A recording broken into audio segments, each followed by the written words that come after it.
Time is 7:17, and we will call this meeting to order. Melissa, would you please take the roll? Yes. Melissa Denton. Here. Carl Hubner. Here. Denise Meyer. Here. Richard Poore. Here. Bob Weimar. Here. And also seated at the board table is Superintendent Bob Thompson. Thank you very much. At this time, I would like to request we all stand for the Pledge of Allegiance.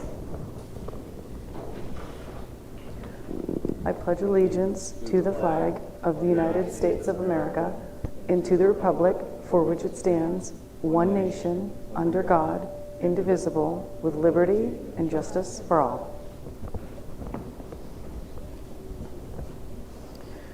Board members, in your packets, there are 3 sets of meeting minutes, one from May 26 regular meeting, May 26 non-public number 1, and non-public number 2. If you could please take a few minutes to review those.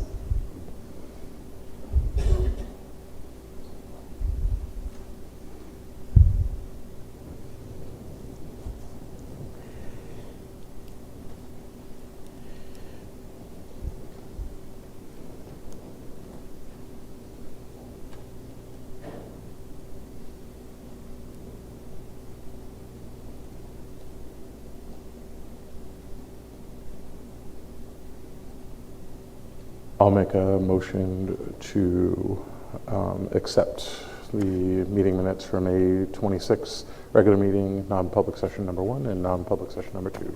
Second.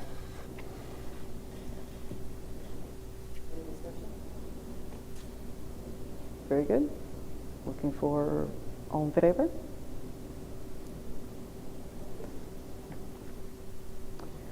Melissa, do we have anyone here for public comment? No one approached me, but maybe I should just take a moment and ask the audience for the Yes. board. Thank you. Is anyone here for public comments? You do have to be a Hampstead resident. Okay, looks like we're all set. On to current business. We have student Chromebook donation request for the 8th graders with Mr. Dion.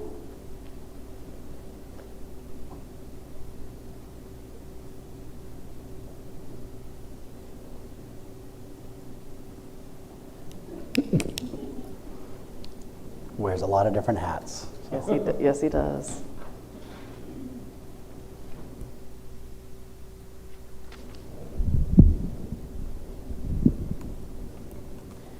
Good evening. I'm asking for the school board for approval for the gift of Chromebook devices to the 8th grade students. If approved, our department, the technology department, will deprovision the 8th grade devices, which essentially will allow students to log in with their personal Google accounts. We will be collecting 8th grade devices along with other grades next week, and we will keep them in the main office. Guardians will be able to pick up these devices until the first week of July. Typically in the past, about 35% of 8th graders wish to take these devices and use them. Our department uses the remaining devices for repair parts for other Chromebooks still in service.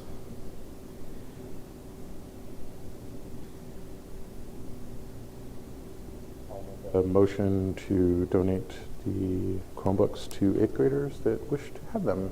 Second? Discussion? Bob? I'd just like to understand if we only use them for spare parts, we don't use any to redistribute to other students. Right? I'm sorry, I'm not sure I understand. We don't use any of the ones that we retain to give to other students for their use. So we create an RFP and we get new devices for 5th graders and for 1st graders every year. We do have a collection of spare devices. It's kind of like a revolving pool, if you will. So the 8th graders that do not decide to pick up their devices, they've already had 4 years of fairly heavy use. A lot of times we're able to salvage the screens out of some and the keyboards. If the students do well and keep their devices in good working order, then it's kind of it benefits them to have a good working device that traditionally in the past that we've given back to them to take home to then use their personal accounts. So we do have a pool. This is kind of part of what continues to happen every year is it adds extra devices to our pool of spare Chromebooks. And I think you said, Joe, too, that it's around 10% of the Chromebooks each year break. It varies. Typically, it's around 35%. Last year, it was around 10%. Not as many kids picked them up. So last year, everybody was really good to their Chromebooks, but normally it's about 1/3. Yes. Okay.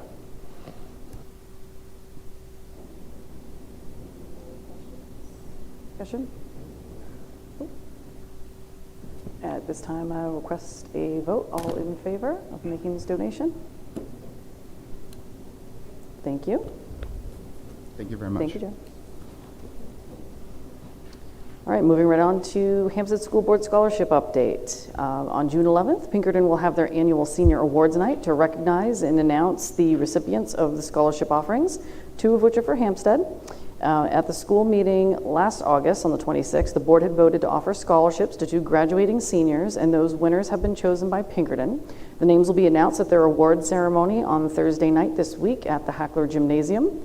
And the SAU will send the scholarship checks to the winners on behalf of the board prior to summer break and inform the middle school so that their names can be added to the growing list of recipients on display since the scholarship was established in 2003. So early congratulations to those yet to be named scholarship recipients. Moving next to the agenda item, Superintendent Evaluation Wrap-Up.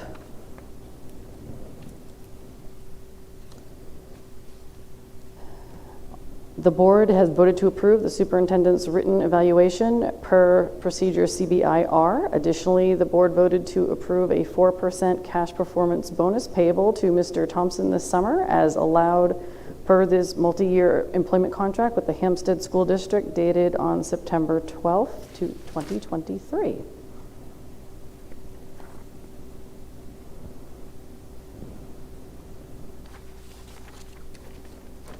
And that should close that out, so we can move on to next agenda item, the fund balance retention. Mr. Dowd, turning it over to you. Thank you very much. In your packets, you will have a year-end budget to actual projection as of today, and we'll start there. What I'm going to be asking that you do is, if you'd like, you can also wait till a little bit later in the summer, but I prefer that if you have the opportunity to do it today, that you would. It helps us be able to close our books out a little bit quicker. I'll ask that you designate an amount for fund balance, what we'd call unassigned fund balance that we're able to retain by statute. We're able to retain up to 2.5% of our net assessment, and that's based on the 25-26. I think in my memo I noted, or in my projection I noted 24-25. It's actually the 25-26 net appropriations, and this year the board may retain up to $778,060. We, when we're retaining funds under the statute, the current statute reads up to 5%. That has to go in front of the voters, and we have not opted to do that. I've not requested that the board make that nomination to put on the ballot to allow the voters to allow you to hold up to 5% of the net assessment. This year, that amount at 2.5%, so we did not adopt the new statute. We're operating under the 2.5%, is $778,060. So going into the budget to actual projection, we always look at our potential expense surplus and our revenue surplus, and we'll look at expenses first. Overall, I think we're looking at about a $1.8 million, and probably be a little more than that at the end of the day. Surplus, if you will, and we'll define a surplus as revenue that exceeds expenses, so we don't have a profit necessarily, but if we're able to save money, we're going to pass that back on to the taxpayers. For expenses, I think for salaries will be about $200,000 favorable, insurance about $260,000 favorable, FICA about $122,000. The next 2 big lines are tuition for Pinkerton for regular education, which is $275,000, and special education, which is $720,000. We also have transportation for about $150,000, and I expect that we'll be able to show as savings for the year. The transportation is largely due to the fact that we have provisions built into our contract to credit us when we don't have all of our buses, and as most of our parents know, we have not had all of our buses for a lot of the years. We've had some credits that was built into the last contract we undertook with them. So overall, we're looking at about $1.9 million in that avenue, and revenue is not spectacular. Last year we had a great year because we ended up with much more special education aid than we had anticipated. This year, special education aid will be about $61,000 above what we had anticipated, but tuition is $50,000 lower. Interest is coming in so far at $11,000 higher than what we had anticipated. Medicaid and other miscellaneous are less than $10,000. So overall, for our expense surplus, we've got about $1,878,000. On our revenue surplus, we've got $30,733. So you have in the current year $400,000 that was retained from last year's unassigned fund balance. Under the statute, that expires, and will revert back to the taxpayers unless this board takes action. And if this board chose to simply renew that $400,000, that would be well within your purview to do, but that's what you would have to do by vote in order to keep that $400,000 in place. This is not like a capital reserve fund where we put money in and it continues to build up. This is something that we have to renew every year, start from zero. So I will say that as you are looking at what that amount might be, the next page is a history of both our surplus and our fund balance retention. So you can see where we've been since 2017. So I think our gross surplus this year would go $2,350,000. $2,308,000. Last year in 2025, we're looking at $2,350,000. $400,000 in the current year has served us well, and even with that, you would have a fund balance retention. You'd have a $400,000 fund balance retention, and we would have still have a decent return to our taxpayers, about $1.5 million, which is consistent with where we've been in prior years.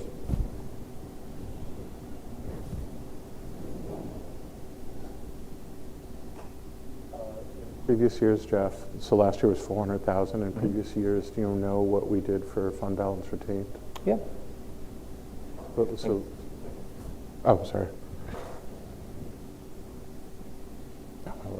All right. Cool. What are the restrictions on using, is there a restriction on using the? Quite a bit, yeah. There's a new statute that has to be adopted by the voters, which provides for a much easier process involving a public hearing. Under the old methodology, which is where we're at, we would need to send a request up to Concord with an explanation as to what we are. Thank you. Sorry, the air conditioning just came back on, I think. So I guess, so we've talked about establishing a special education fund. We opted really not to pursue that right now, but so let's say we have an out-of-district placement that comes in, it's $400,000 a year, and obviously we're in a default budget, that becomes very difficult. Can we tap into that with Concord's approval? Yes, and we would essentially have to be out of appropriation, out of funding to do that. Yep. Right.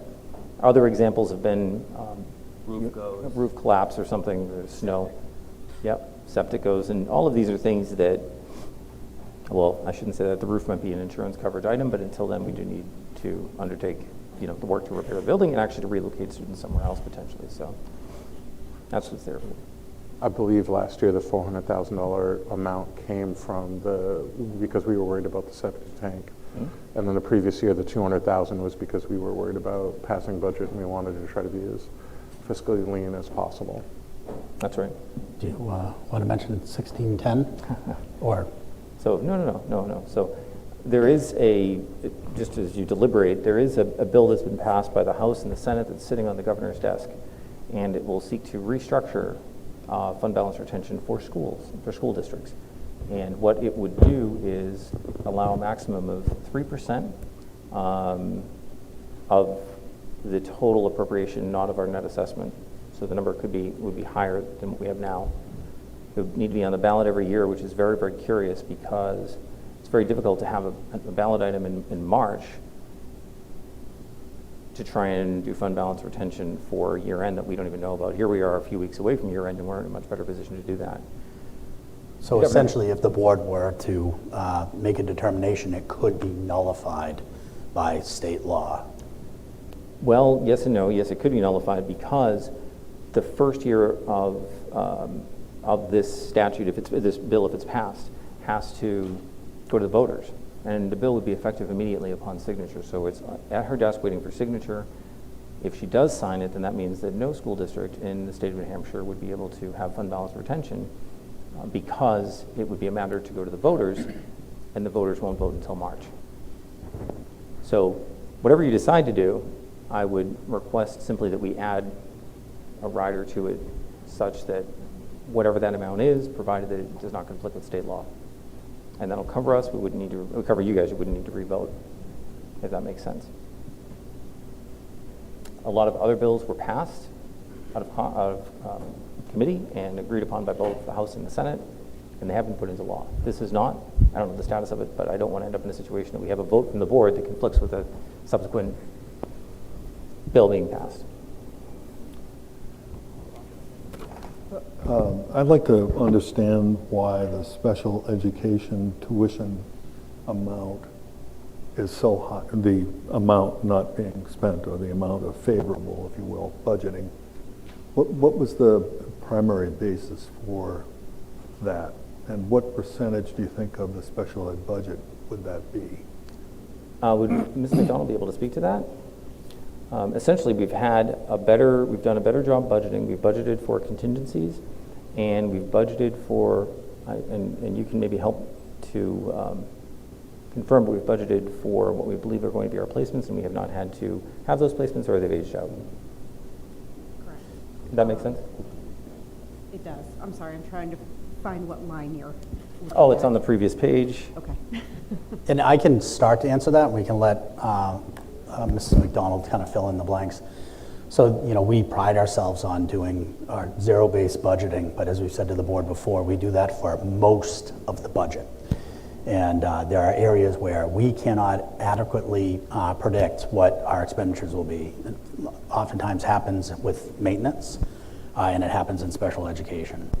And so knowing that we have an obligation to educate children in the least restrictive environment, we oftentimes have to make some level of prediction about students that possibly could go to an out-of-district placement, and really to insulate ourselves from being insolvent in special education.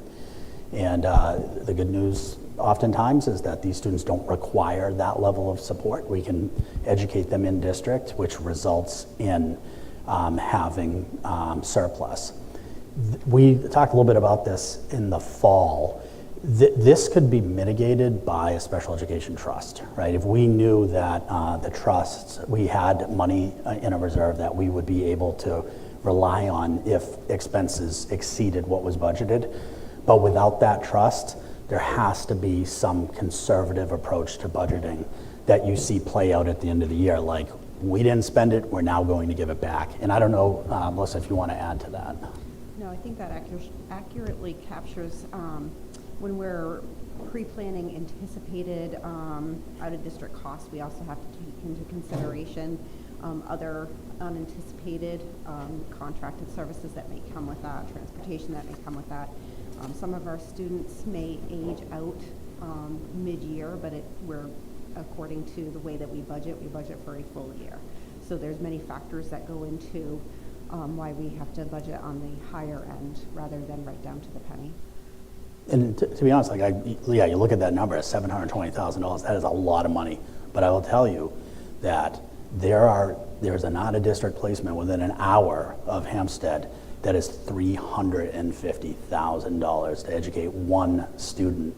So building in a little bit, insulating it a little bit is helpful. And we've talked too about the transportation as well. Like, one student's transportation can be $50,000, $60,000. So Honestly, that money could maybe cover 2 or 2.5 students out of district.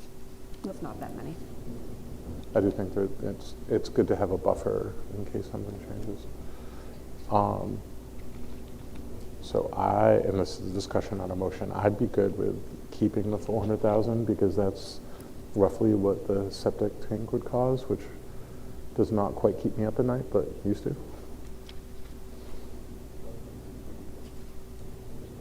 We have a capital reserve or not?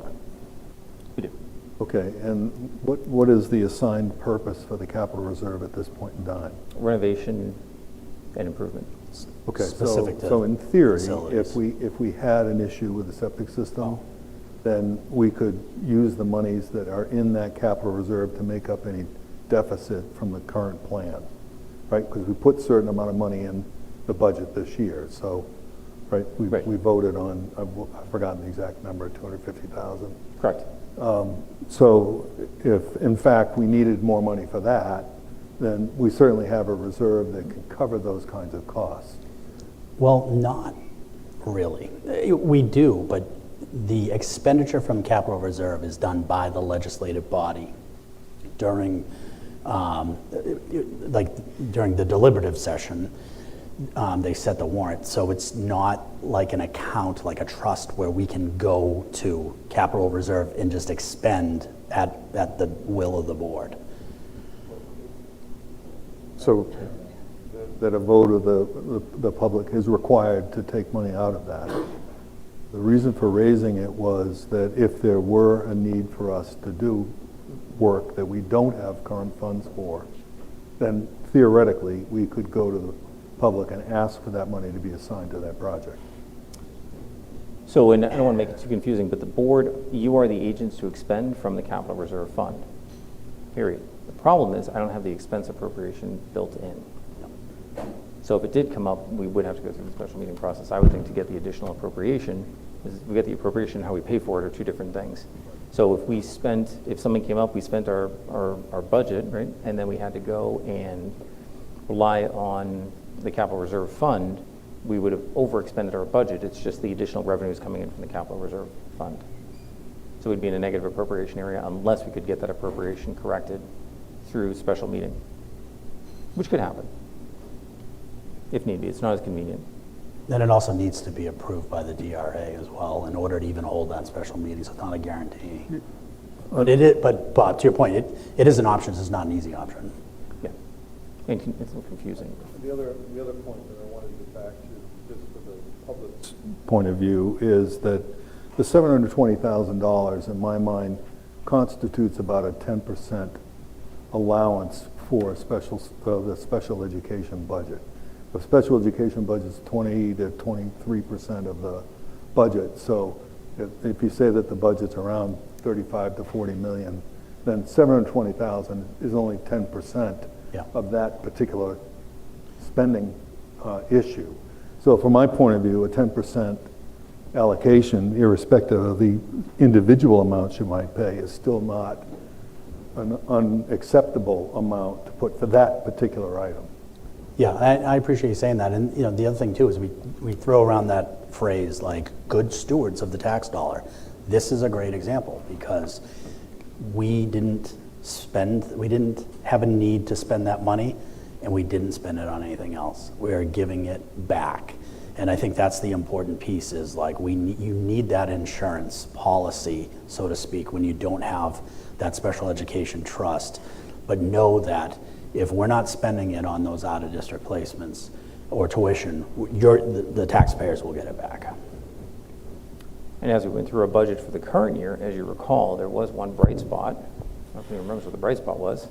That was our student services budget. It was 6.2 current year, and it's 6.1.5 in the succeeding next year's budget.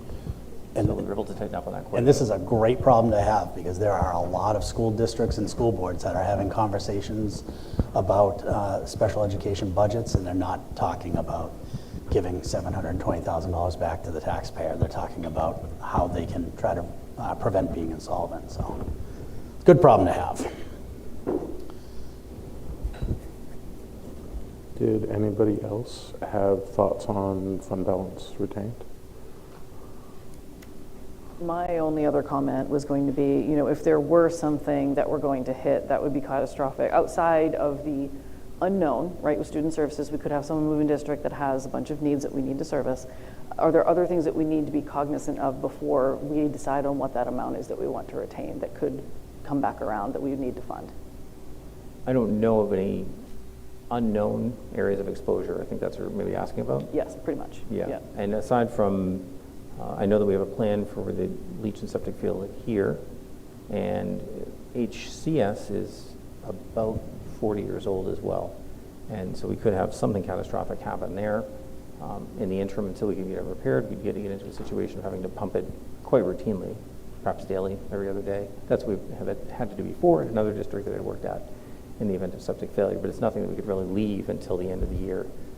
Based on the way that those 3 fields operate, we'd want to get it addressed during a break or something, but that would need to be addressed prior to the end of the year if something came up. Like if it came out in September, we couldn't leave it until the following year.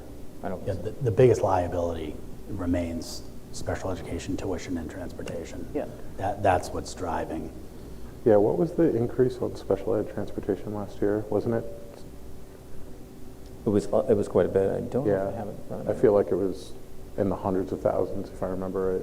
It was, I thought it was around 400,000, and now, again, we spend more money for special education transportation than we do for regular ed transportation. Yeah. Yeah. That'd be right.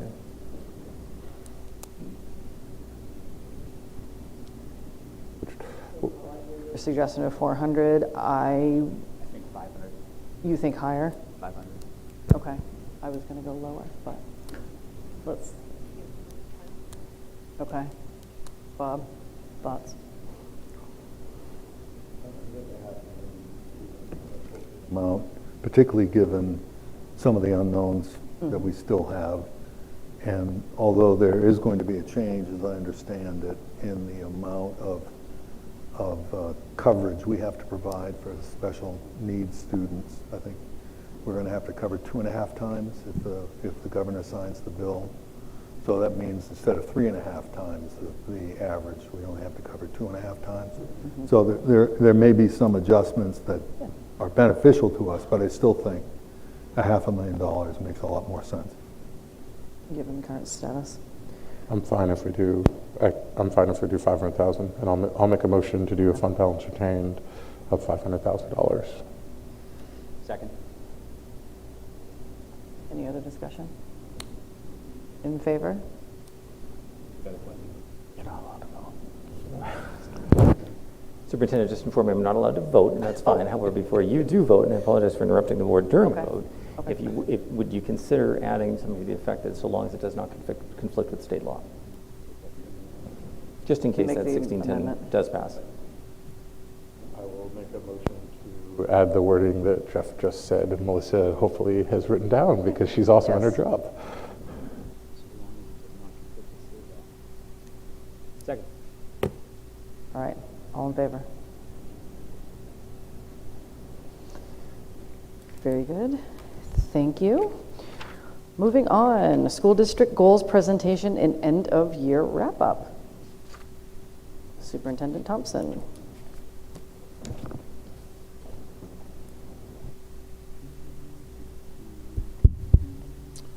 All right, good. Make sure this is working. All right, good evening. So this is the fun time of the year where we have our last school board meeting and we reflect on all of the amazing work that's been done this year, which includes the district goals, but also includes the people doing the work. And that's all of the people that are here tonight. So as a leadership team, we decided like what better way to showcase some of the amazing work and that has occurred in the building than to have some of the folks involved in that work show up. So what I'm going to do is I'm going to turn it over to our building principals who are going to introduce some of the friends who are here tonight to talk about the amazing things going on in the Hampstead schools. All right, we have a couple of celebrations from the Central School to share with you tonight. And I'm going to invite Mrs. Morin and Mrs. McLaughlin to introduce their students and to share some of their celebrations with you.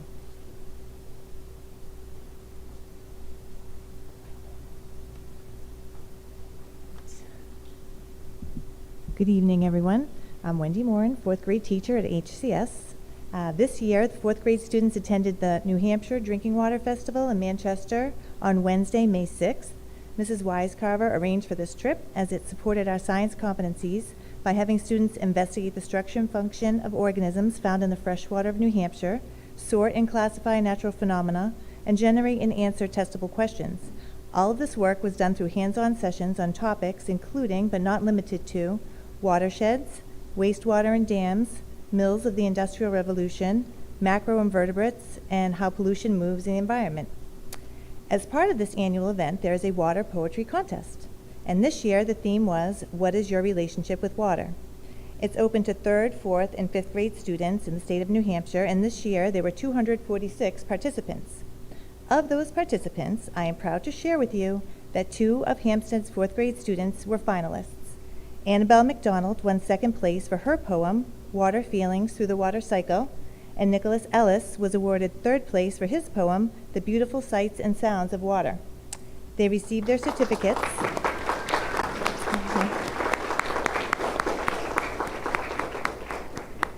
They received their certificates and cash prizes at the conclusion of the Water Festival. Congratulations to both of them, and now they are happy to share their poems with all of you. So Annabelle, would you like to start? This is Annabelle McDonald.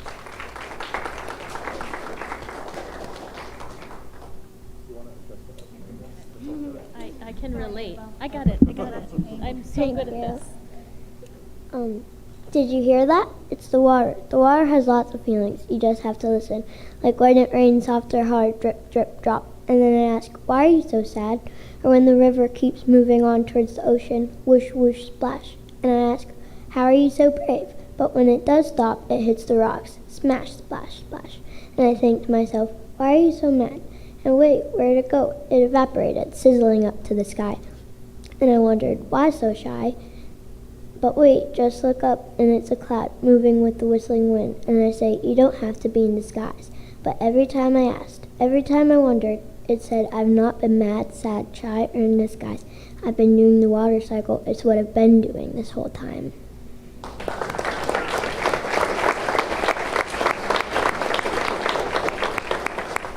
All right, thank you, Annabelle. Now Nicholas Ellis.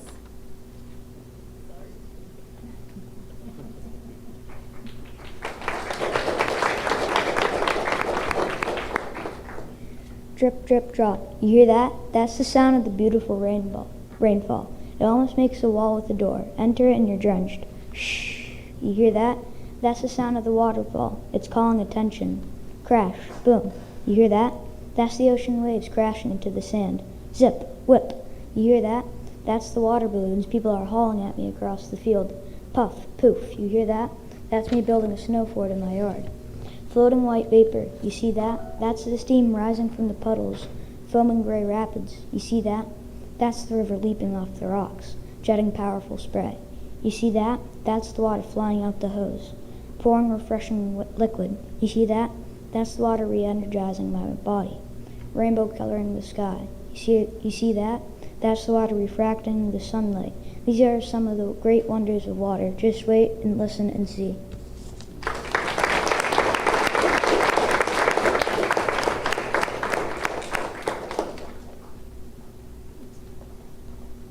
And now we'll welcome Mrs. McLaughlin and the robotics team. Come on up, Team Pancake.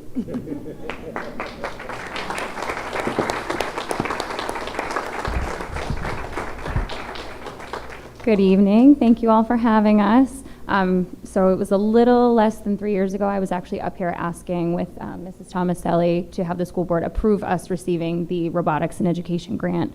And we were approved and we got it for a second cycle. So we are on our first year of a 2-year cycle. And these amazing 6 coders behind me were part of the robotics team. So part of the grant is to form robotics teams that compete in a digital competition. So these students were part of 24 students that stayed after school with me in Robotics Club, and they formed teams and created their own team names, and they worked together to solve missions and coding. And typically, sometimes, you know, they'll need a teacher to step in and help, but this team behind me actually taught me a thing or two this time around, which was kind of special. So this team, we were in the top, I think 10 for the majority of the competition, and every day they'd ask me, like, they'd see me in the hallways, what place are we in, what place are we in? So they just had such a drive and determination to really make their mark at Hampstead Central with coding, within Coder Z, who is our partner company that we use their coding platform for, And within, I would say, within 2 weeks, they went from top 5 to top 3 to then top 2. So this team came in second place in the prelims out of 48 teams in the novice division, and that's out of 4th through 6th graders. So that in itself just deserves a massive round of applause.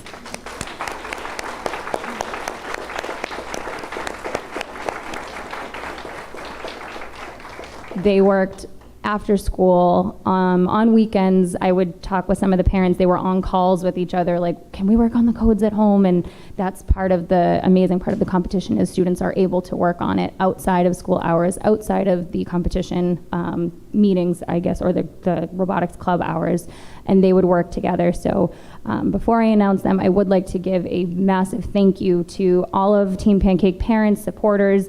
I would like to thank Dr. Cheney for her endless support from us from day one all the way to today. Mrs. Freeman in the office who fought tooth and nail to get us a bus, to get us to Pinkerton Academy, to be at the in-person competition. I would like to thank, the staff, Mrs. Wise Carver, who has been there since day one, Miss Poulin, who is one of the 4th grade teachers. The list just goes on and on and on, just the endless support for these boys. And so I would love to be able to share when on May 15th, we went to Pinkerton Academy for the in-person Coder Z finals, and Team Pancakes came in 3rd. So we went from top 5 in the top 48, and then out of the top 5 of that massive competition, they had an hour to solve as many codes and missions as they could, and they came in 3rd place. So it was just an incredible experience. I've never been to a robotics competition, so I'm like ready to jump in and help, and the only thing I was able to do was hand them paper when they asked for it. So as a teacher, it's a little weird to not be able to jump in and help, but they did this entirely on their own. I can take 0 credit beyond facilitating the club and the team. So we were given, I don't know if I showed you guys this, a beautiful glass plaque from Coder Z that shows that they were in 3rd place, and I would love to be able to recognize our students. So we have Grayson Salvo,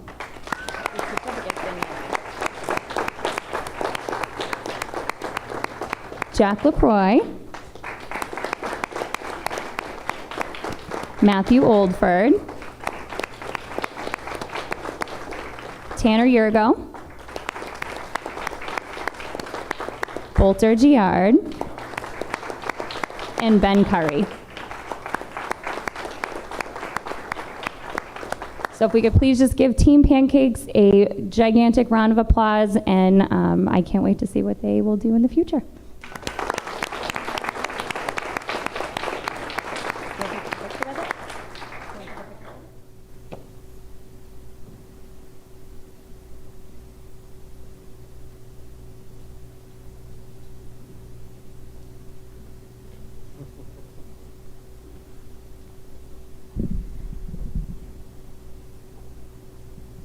They're so cute, I can't compete.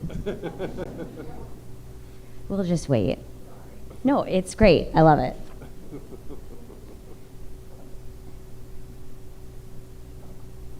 Gotta get it right.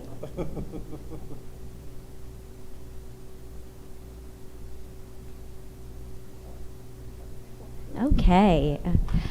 Wonderful.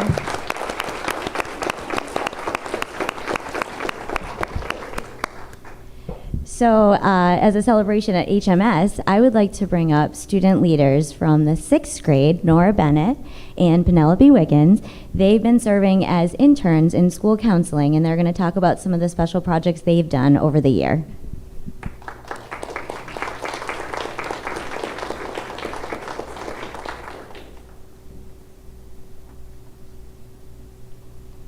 Good evening, members of the school board. My name is Nora Bennett, and I'm Penelope Wiggins. We are 6th grade students. Thank you for giving us the opportunity to speak tonight. This year we had the chance to serve as student interns for our school counseling department. It was a unique experience that allowed us to develop leadership, communication, creativity, and teamwork skills while helping support our school community. One of the projects we worked on was helping prepare for 5th grade move-up day.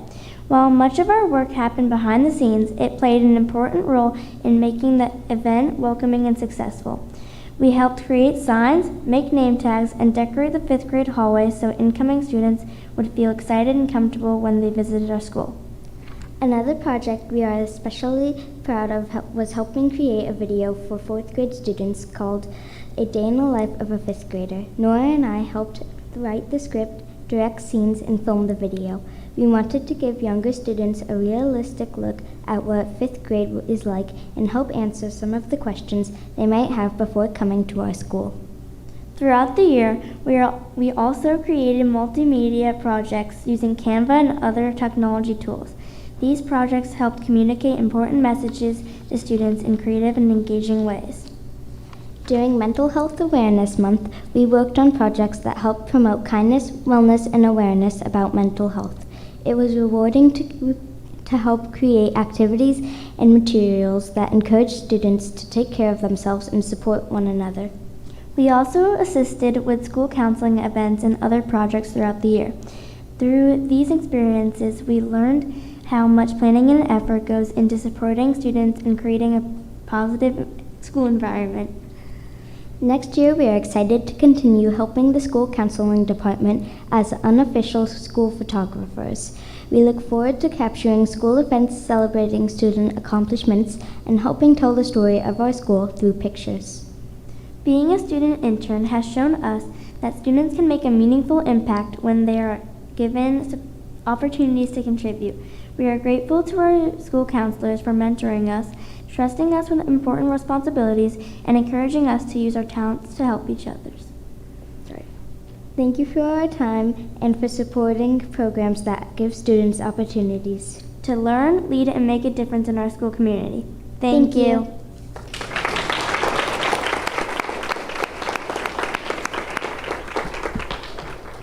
So I would like to just point out again that these two are 6th graders and are taking on leadership roles within our school. And how impressive is that? And I mean, every project that we've just given them a small idea of, they've taken and run with. Just excellent work, ladies. So we have a little video that they created about the therapy dog program. So we're going to play that.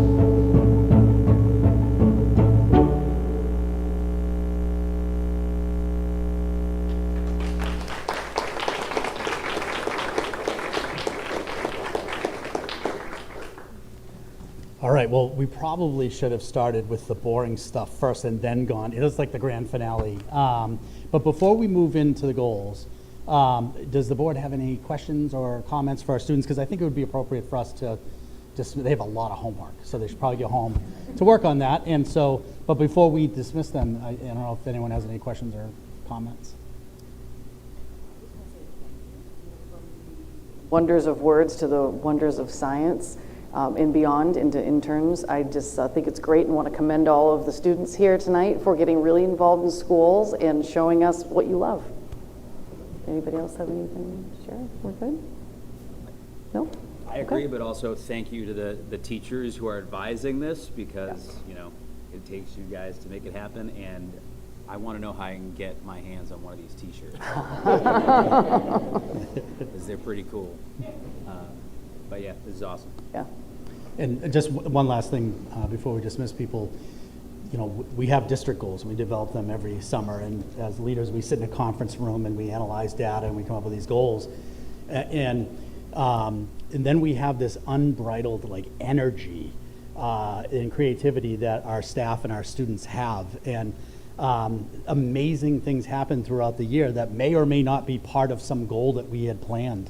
And I think the best goal that we could ever have is to stay out of people's way when they're doing real high quality work and they're engaged in the creative process. And there's no better demonstration of that. Our success this year, and we've had a ton, is of course based upon the work of this leadership team, but at the core, the root of the success that we've had this year are the people that are sitting in these seats. So thank you very much, and we will let you step out.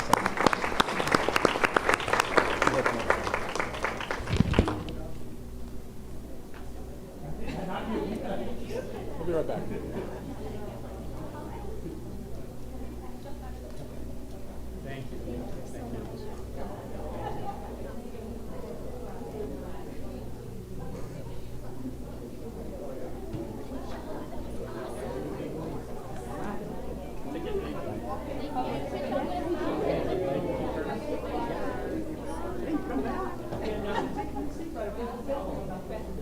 He's back there.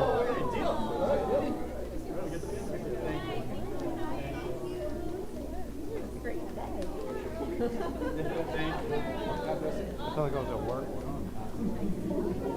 Thank you. Take care.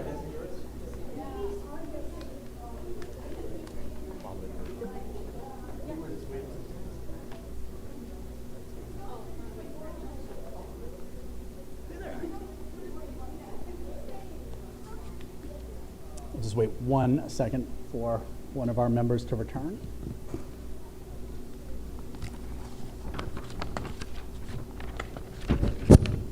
All right, perfect. All right, so there were 3 school district goals, and just a little bit about the goal process. So in the summer, we meet as a leadership team. We have a summer retreat, so to speak. It's not, when we use that word retreat, it really is, there's a lot of work that we do.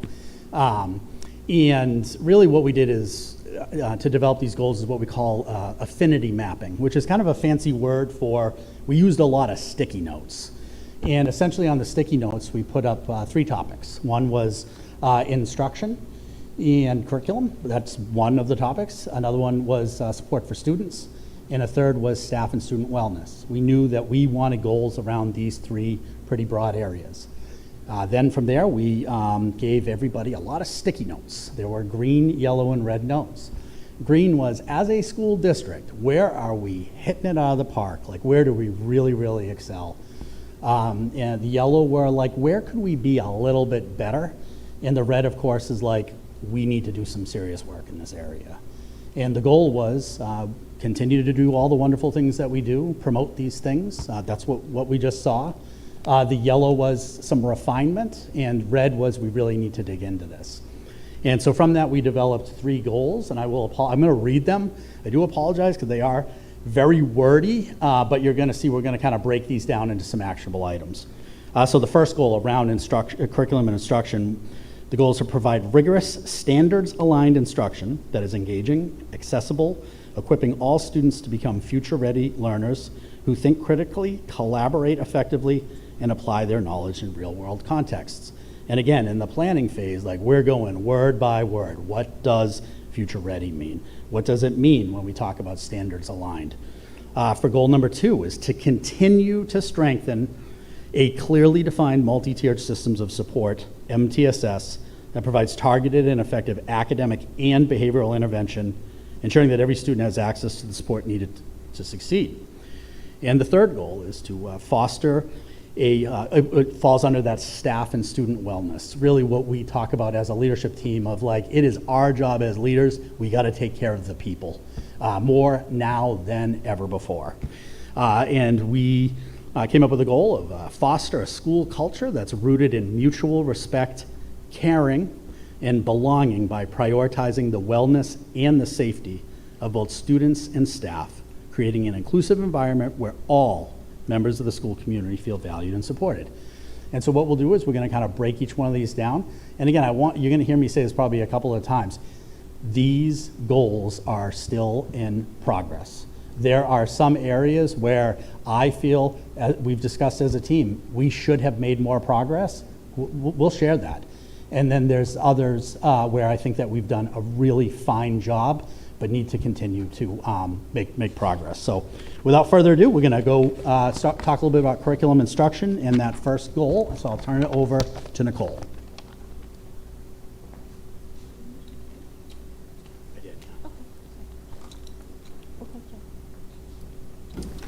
Okay, so our goal around curriculum and instruction this year, this was a slide that we showed earlier in the year, is to update our K through 8 curriculum maps in literacy, math, science, and STEM.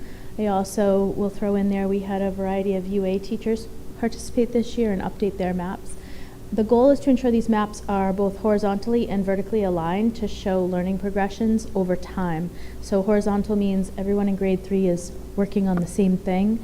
Vertical means everyone in social studies kind of has a standards-based approach K through 8.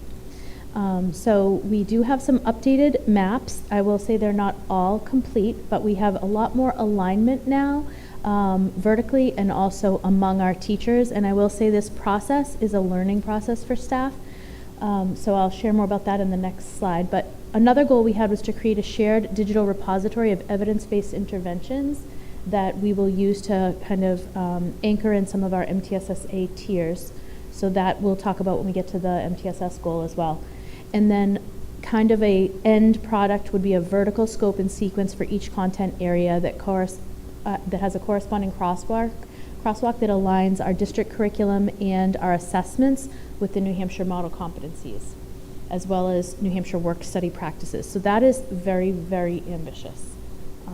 So I will show you some of the things we have completed. Before I do that, I want to kind of walk you through the timeline of this work. So in December of 2024, the state legislation kind of passed a final amendment to the ED 306 regulations. This has been a multi-year kind of update that they've been doing with these 306s, which are the minimum standards. So in New Hampshire, we have a lot of creativity on how we teach. The standards tell us what we teach. So for years, high schools have been teaching in a competency-based environment. This update in December of 2024 requires that elementary schools follow suit. And so without a technical advisory, the NHSAA and the NHED worked together to come up with a implementation toolkit. So this is quite a large undertaking for any elementary school and school district. We decided to allocate a lot of our PD time this year to learning about state competencies, revisiting the curriculum maps that we have in all content areas, seeing what we're currently teaching and how far out of alignment our documentation is, and then bringing it up to alignment. Because this lift is so significant for teams, I thought it might be a smart idea to pair our AI kind of learning curve along with this. So we used our October we started in the fall looking at the new curriculum map. So that's a little screenshot of the template. You'll see a bigger version on the next slide. And then I used the October PD Day to kind of show people how this could be done with something like Magic School. If you upload the model competencies and you upload the template and you upload your previous maps, you can correlate very quickly using AI. We had many teachers that embraced it. We had others that put the brakes on and said, no way, I don't trust it, I want to do it myself. So that's fine with me. Further in the year, we've given teams plenty of time to kind of work on this as groups. We also had iLearn New Hampshire come in. They're a service that provides free professional development for school districts. So we got on their kind of wait list, and they were able to come in April and May and do presentations on Notebook LM and Gemini, which are part of the Google Workspace. So we're now exploring those tools as well, the free versions of those tools. And then finally, on the May 22nd PD Day, teams submitted updated curriculum documents. They are not all published to our website yet. That will be future work, probably launched over the summer. So this is a screenshot of our draft, of our template. So this is what teachers were working from. You can see the competency on the left, and you can see the standards on the bottom left. So those standards are largely, they're pulled from either Common Core state standards, Next Gen Science standards. For social studies, we use the C3 College, Career, and Civic Life framework. And then our arts teachers use the National Core Arts standards. So just correlating New Hampshire model competencies with standards is a lift in and of itself. But then when you compare, what do we want the essential questions for each unit to be? What do we want our students to be able to understand and do? What is the content that is non-negotiable for every classroom? These discussions take time. There's a lot of thoughtful kind of deliberation among teams around how are we going to do these labs? What are the field trips we absolutely want to ensure happen? What are the hands-on experiences? And then I've kind of listed some acquired skills and some best work practice study skills. They keep changing the names of that, so I think right now we've landed on work study practices is the official term the state uses. Basically whittle down that list so that we're giving kids the chance to build the collaboration and teamwork skills over time. It's not something we suddenly expect them to know how to do in 8th grade. They're getting exposure to that throughout the time. Okay, so this is where I would like to invite Mrs. Weiscarver to come up. She is going to show you, so I think when we look at our science curriculum, science is possibly the furthest along in this area. We started this work 4 years ago, and so we have some links here. I did pull out a 6th grade ELA narrative. We have maps of all the different units and grades, but I wanted to show some different examples. So Sarah's going to come up and talk about the maps and the crosswalks. Good evening, everyone. So over the course of several school years, a dedicated team of 10 elementary educators across all grade levels collaborated to map out our science curriculum. This multi-year effort focused on designing integration for our elementary school, ensuring that foundational science concepts were woven in daily into reading, writing, and math instruction. To ensure academic rigor and consistency, every curriculum map we developed is anchored by multiple critical components. And Mr. Dion, if you would click on the grade 3 science force emotions, please. Thank you. So this is one example here. I just happened to pull out grade 3, but you can see some of these critical components. The first is the NGSS, which is the Next Generation Science Standards. So every unit that we developed is explicitly aligned with these standards, ensuring our students meet national benchmarks for scientific and engineering practices. Additionally, the competency goals, we define the clear, measurable targets that outline exactly what skills and knowledge students must master by the end of each unit. And then we took a look at our enduring understandings. These are considered the big ideas and lifelong takeaways that students will retain after the school year ends, and that hopefully will build on for the next school year and years to come. Finally, another one I want to draw your attention to is the anchoring content. We established core real-world phenomena and essential content that serve as a launchpad for daily lessons, keeping student inquiry at the center of our classroom experiences. The NGSS framework is a spiraling framework, and concepts are not taught in isolation. They are revisited with increasing complexity as students mature. So this is one example of 3rd grade, but Mr. Dion, if you go back to the other side we were just on, and then if you please will click on the science scope and sequence K through 8 by trimester. Thank you. And so this is an example that we created once we originally made it with quarters, but this year when we went to trimesters, we had to change it to show that we're no longer using quarters and that we're now in the trimesters. But you can see from kindergarten, if you were to scroll down all the way to 4th grade, there is some spiraling that's happening. And I can show you one example. Kindergartners are introduced to pushes and pulls as a type of force and motion and how those affect the motions of objects. But then if you look at the 3rd grade line, in 3rd grade, students build on this by investigating the effects of balance and unbalanced forces, the pushes and pulls of bridges and structures, and the effects of gravity and friction on the motion of objects. And students in 3rd grade practice these skills through engineering bridges and building and designing cardboard arcades. Then, in 4th grade, students continue to elevate this knowledge as they study energy. They investigate how energy is stored, how it can make objects move, and how collisions transfer energy between objects. Students also construct chain reaction machines to explore the many different ways that energy can be transferred. So you can really see that spiral and how with every grade level, the students extend their understanding of that science. Our K through 4 scope and sequence, also allows science to become the context through which students practice reading, writing, and mathematics. Mr. Diane, if you could please go back and hit the crosswalk between ELA and science units. Thank you. So Wonders is our current English or ELA curriculum that we use. And so what we have done is we've actually gone through every unit by grade level and seen where the nonfiction texts in Wonders connect with our Mystery Science, which is our curriculum for science, where those overlap and connect. So for instance, if you look where you are right now, grade 1, one of their first units is a unit on friendship, which connects very well with the Mystery Science lesson, which is, can animals be friends with other kinds of animals? So as a grade level, we've now gone through and they can learn about the idea of friendships and symbiotic relationships in their Wonders program during the ELA time, but also during their Mystery Science time.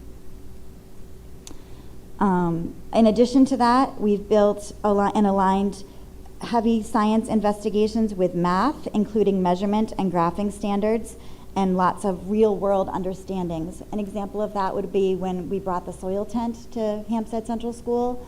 This year in particular, we use a math time so that all students could see that. And so we really focus on data and measurement in the soil. As we were investigating the soil, we were taking measurements, we were graphing. Students were doing line plot graphs, they were doing bar graphs depending on the age. So we can really start to incorporate our science into a multitude of parts of our day. Any questions about that? It was a lot of work. I do have one more thing. I'm glad that you just said that. Thank you. Because this would not happen. I'm standing here right now, but this is certainly not just my work. I would like to give a thank you to all the members of the science curriculum team. This is Shelby Russell, Katie Gallant, Ann Lee, Amanda Welvers, Sophia Poulin, Danielle Zucchi, Wendy Morin, Tara McLaughlin, and Amber Morrill. This was, as I said, years of work, hours of work. Also, we know that this is a living document, so as things change, as curriculums change, we may have to tweak, but we are very proud of the work that we have done here. Thank you.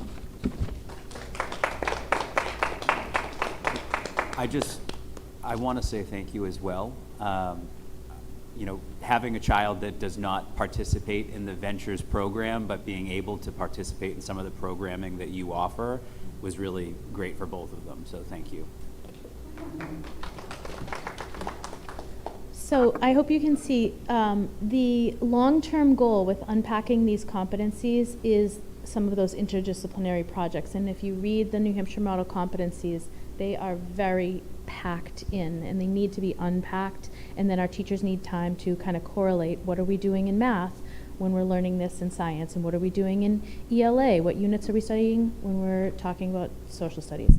So I think over time, these will continue to grow and evolve, but we're at a very good place, and our online documentation will be catching up with our teachers' understanding.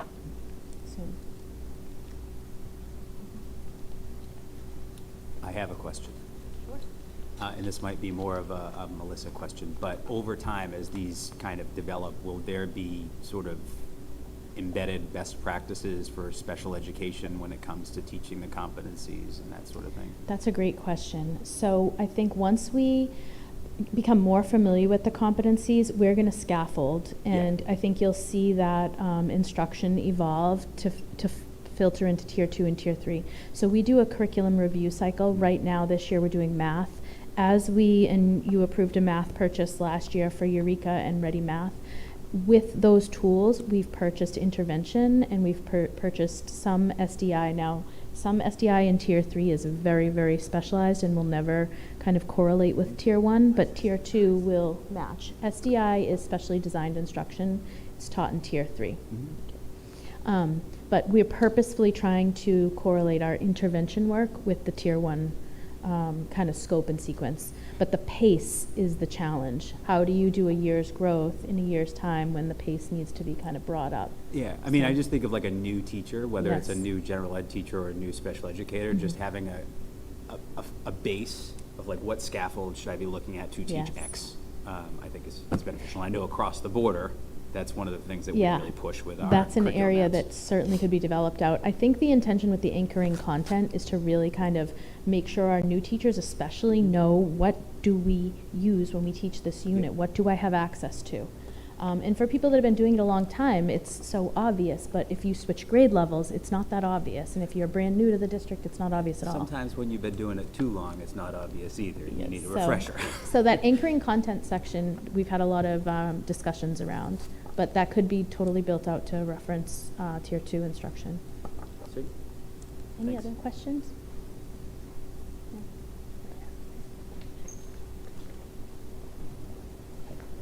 All right, goal number 2, to continue to strengthen a clearly defined multi-tiered systems of support that provides targeted and effective academic behavioral interventions, ensuring that students have access to the supports needed to succeed. There really were sort of 4 items that we were looking to focus on. One was improving the programming in each building, which we've done, and our leadership will talk about that momentarily. We also strived or aspired to collect and analyze academic and behavioral data, do it better. That, I would say, we are doing it much better, and I think you've heard a little bit of that before when it comes to the plug-in for PowerSchool, and you'll hear a little bit more about that. Then the other one was really to engage students and families in the process, right? Like the idea of, if families know that there's help out there, you can get the help that you need, and it doesn't always mean you have to run to special ed. Sometimes it does.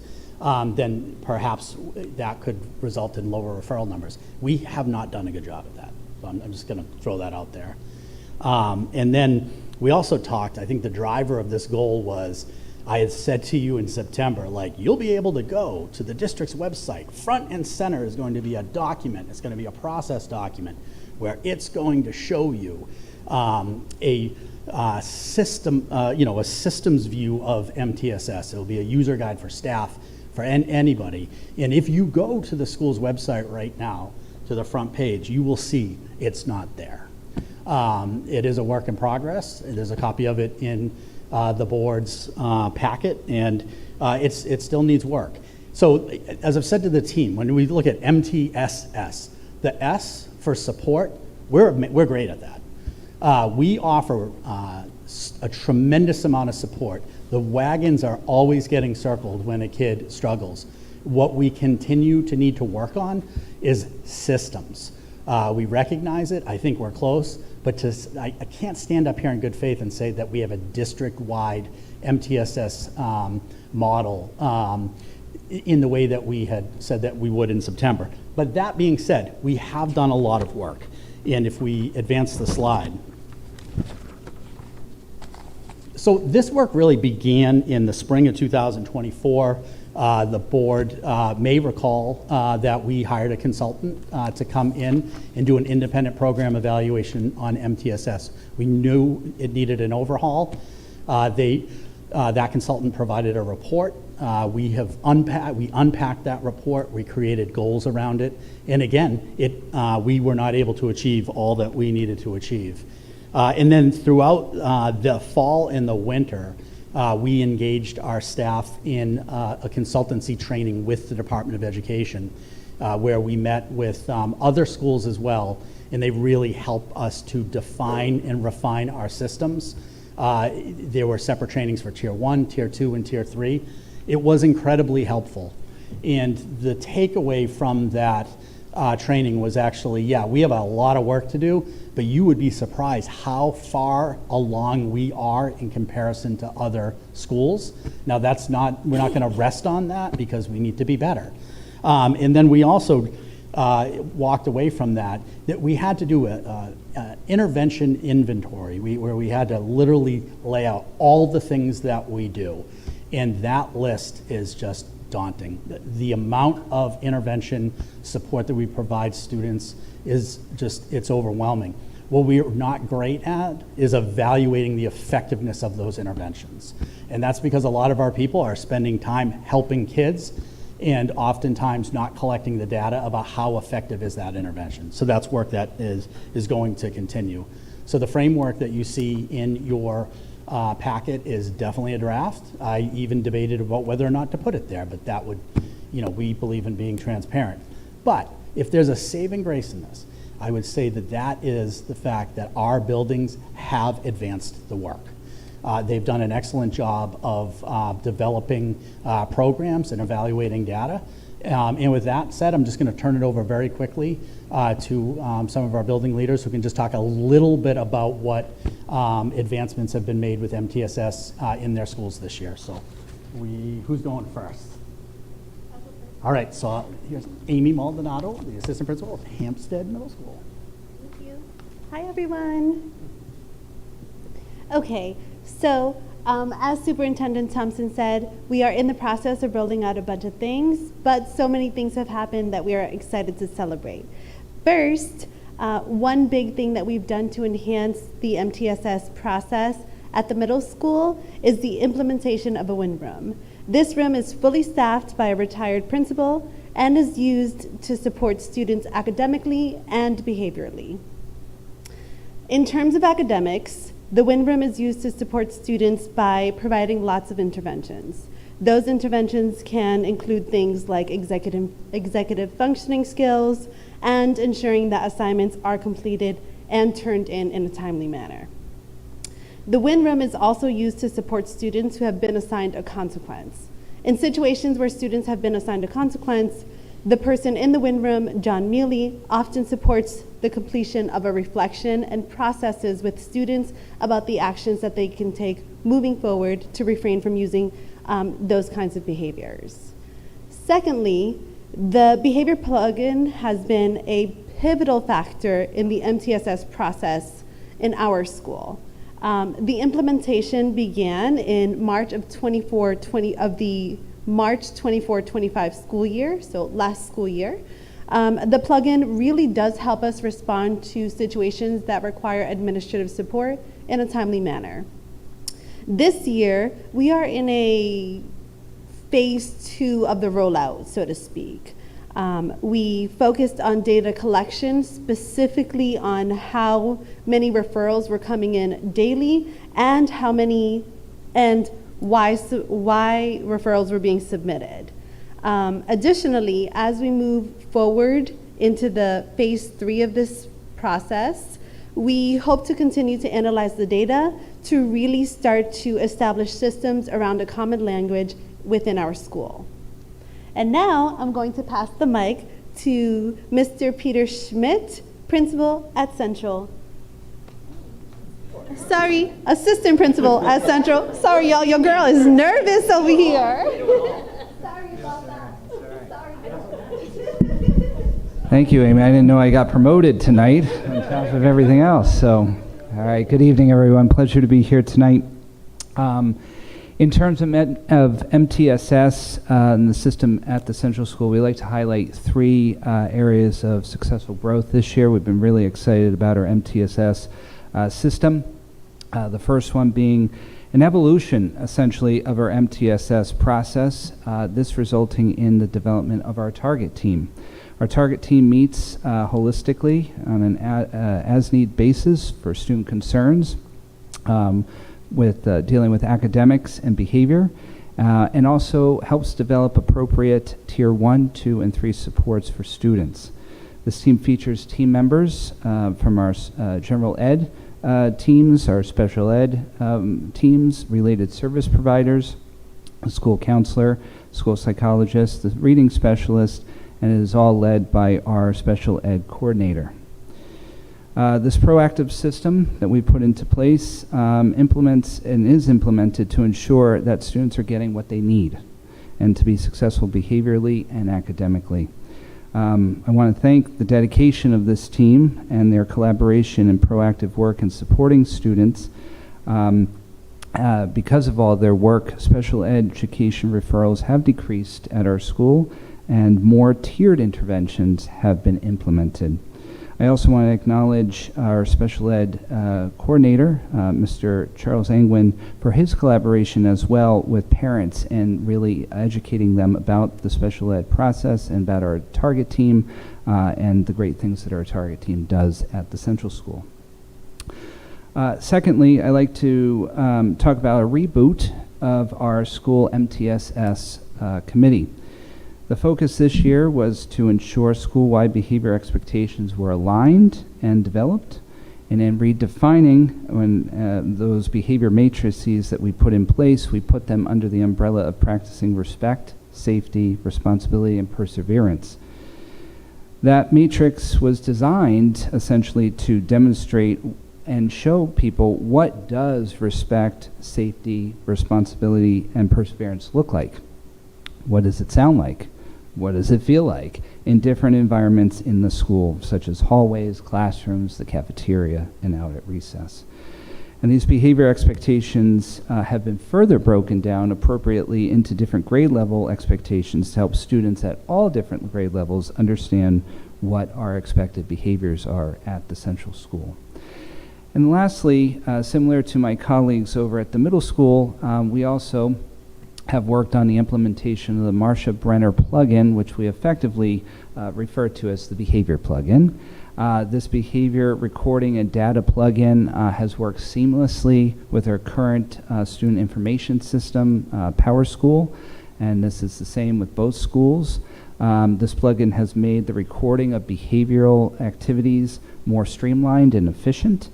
It also has made behavior data easier to access, to monitor, to retrieve, to analyze, and to chart. This data has also aided in demonstrating patterns of behavior, resulting in the development of behavioral interventions and Tier 1 support and teaching topics and opportunities for addressing student behavior with our student population. It also has made behavioral event processing and the administration of those events more efficient and timely. Our friends over at the middle school are in phase 2. We are in phase 1, but we're hoping to get to phase 2 next year, and then phase 3, and build on this great plugin that has been super helpful for us overall. So, as was shared, we've made some great strides this year at the Central School on the MTSS front, and it is our plan to move forward in refining our systems and implementing more interventions in support of all our students. I now will turn the program over to Mrs. Nicole Tomaselli, Director of, oh, just kidding, we're going to go with Amy Bernard, who is the principal of the middle school. Thank you.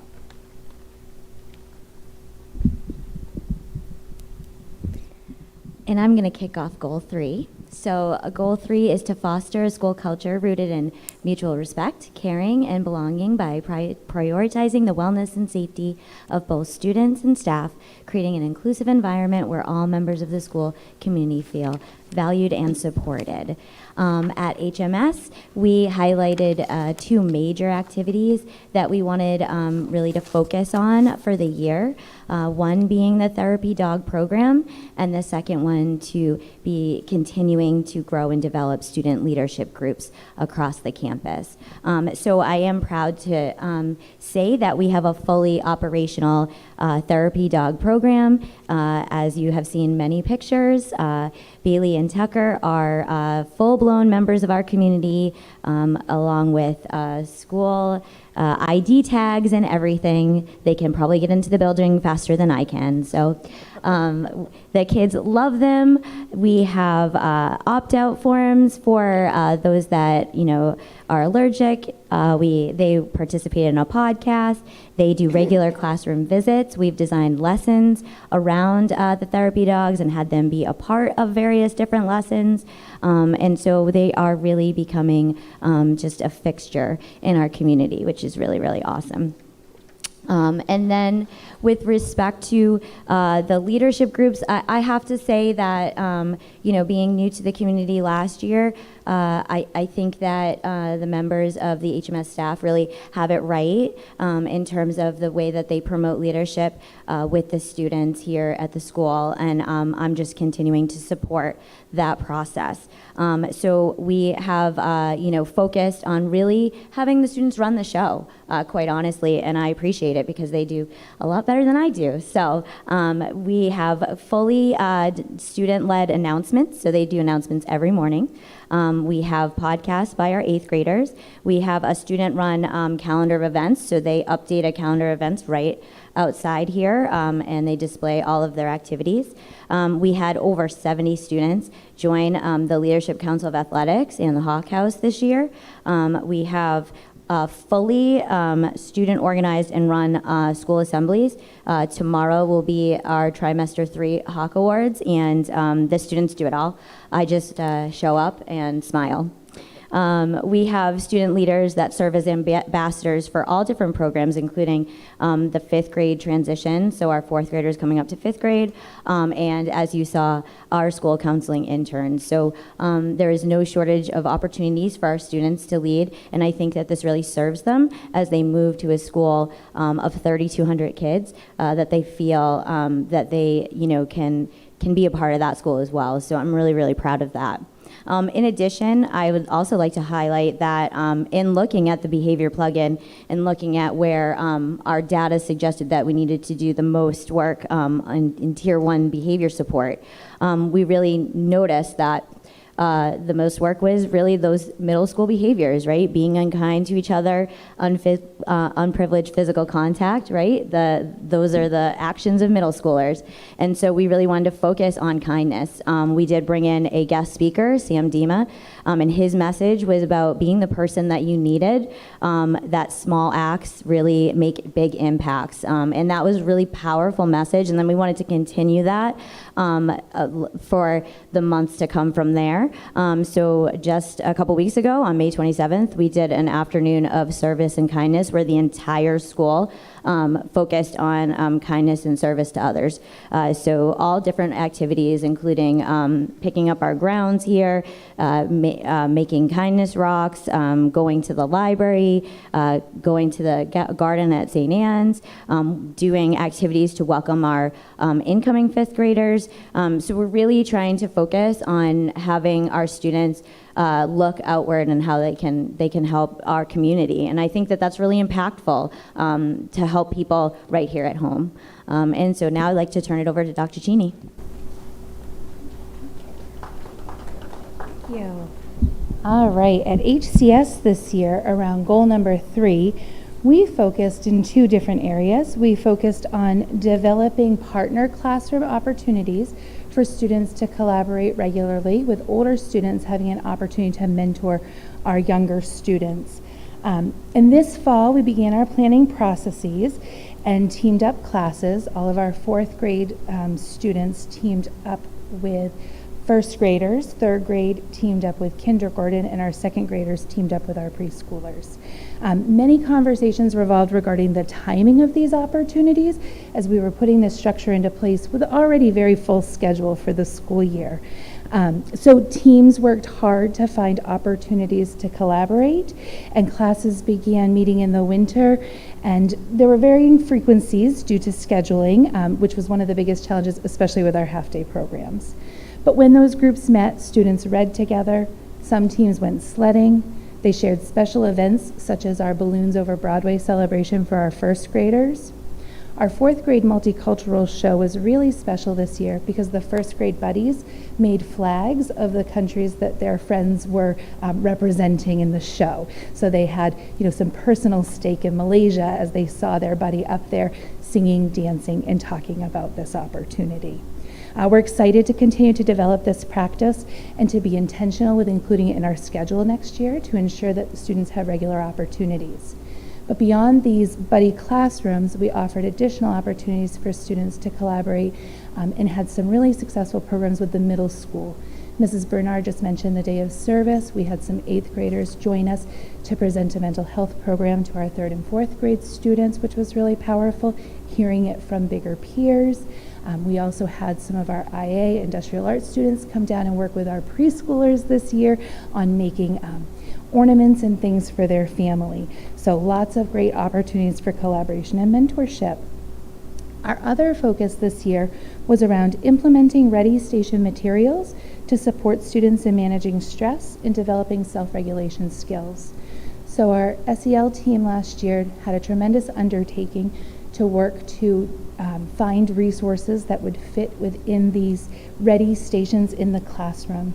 The hope was that if students can regulate in the classroom, they're still available for some level of learning. They're hearing the lesson even when they're taking a break over to the side of the room. So this year, our MTSSB team collaborated to develop norms and procedures for using items that were common to the regulation stations. Our school counselor and occupational therapists were available to demonstrate to classes and orient them to the regulation station if requested. They're now in full implementation throughout the building. As I visit classrooms, I frequently see students taking space in their classroom environment and re-regulating to get ready for learning. The benefit to having these spaces in class is significant. So like I mentioned, even when a student is taking space and regulating, they're available to hear what's happening in the classroom and can stay engaged in the learning on some level. The regulation stations all have common items such as a light timer, which has varying amounts of minutes depending on what you need, an MP3 player with instrumental music, weighted lap blankets, various fidgets, as well as posters and pillows with calming strategies, feelings identification, and the zones of regulation. Finally, on our slide here, we talk a little bit about our district initiative regarding supporting staff wellness throughout the year with social activities, access to wellness resources, and structured opportunities for stress reduction and self-care. As a district, we kicked off the year with a significant event, bringing the district together to work on a tie-dye project, all together with a luncheon. And then at HCS, we've continued some of that work. We have a mural that was painted this year that was both wellness and healing as an opportunity. Our wellness team at HCS has made a wellness breakfast that they recently hosted. They've had water drinking challenges. We had a Find a Colleague Who activity recently where you found a colleague who made a difference for you this year and let them know about that, as well as monthly celebrations and check-ins with colleagues at staff meetings, sparking conversations, celebrations, and connection.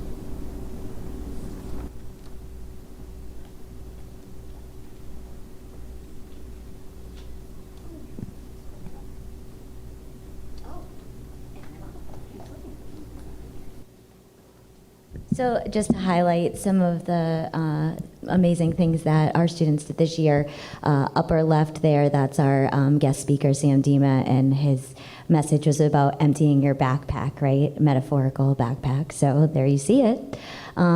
Next to that is our musical, just amazing show. Next to that, there's our therapy dog, Bailey, in the reading room. And you can see our school mascot, Huey, who is named by the students. So he has his own t-shirt. Down on the bottom left, that is our 8th graders shopping for the National School Breakfast Week for items in the salt box pantry.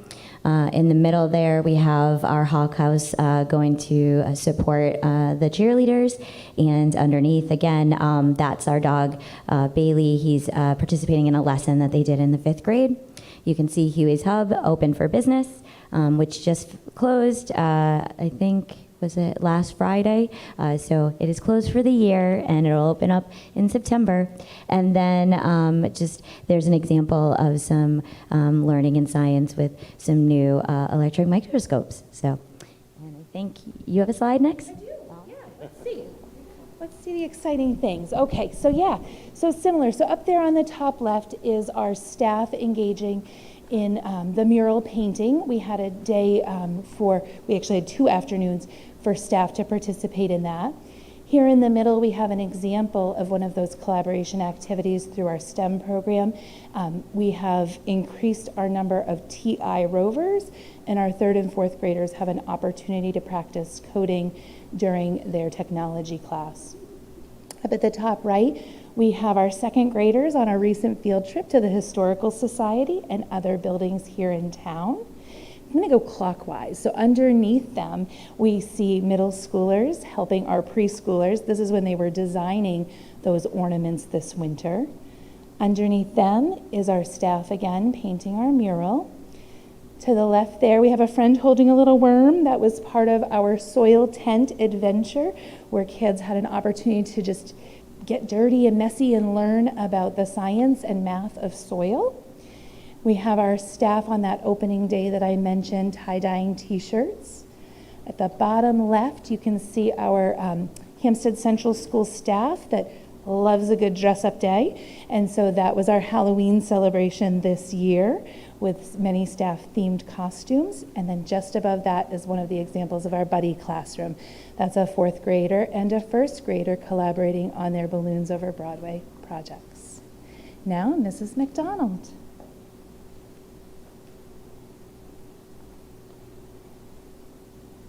So although we mentioned that we did not complete all of our goals in their entirety, you can see that we had a lot of work accomplished this year and a lot to be proud of. As we always do as leaders, we are looking ahead at next year.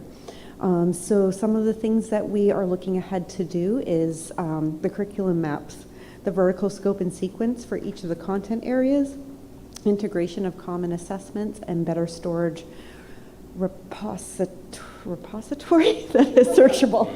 Sorry, I got thrown off by that word. This summer, our leadership team is going to continue to work to finalize our draft framework. We'll continue to seek new opportunities to support staff and student wellness above and beyond what we've already done. And then collaborate with our soon-to-be new superintendent, Dr. Crawford, on creating his vision and goals for us for next year.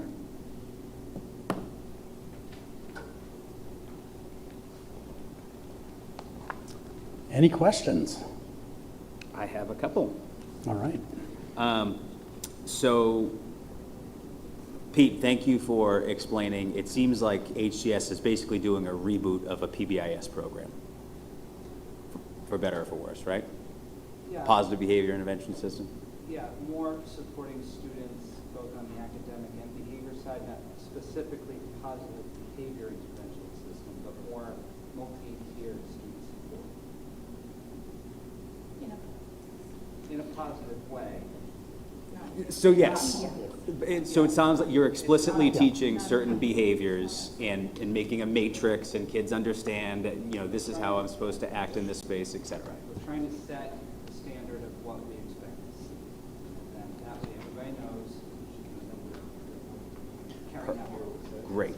And I would characterize it as like a lowercase PBIS, not the like, in fact, I think that's proprietary, but, and also It's PBIS can also have a not a negative connotation, but like people have a certain idea of what they think of when they think of PBIS, but the behavior matrix, that's right out of the PBIS playbook. Yeah, it's not proprietary, so that's good. Oh, yeah, that's good. My whole dissertation's on it. Yeah. So what I didn't hear the same from the middle school. So I know like last year, we talked about the middle school plug-in, and it really didn't go into effect until, I want to say, like April or something like that, is when it really got turned on.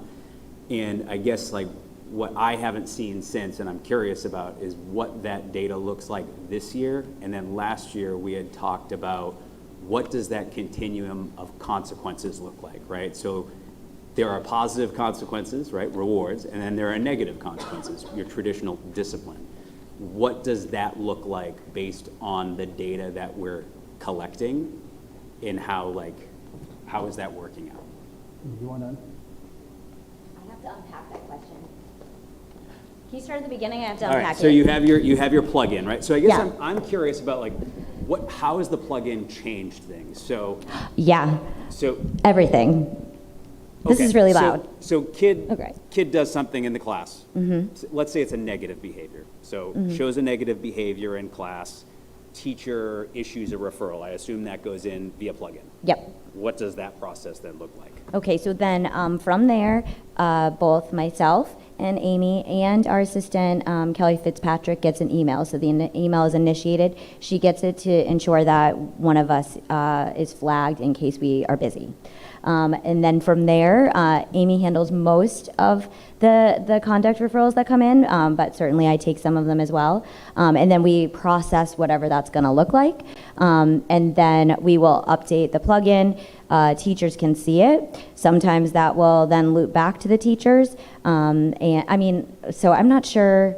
And then I'm not sure what you're trying to get out of that answer other than that.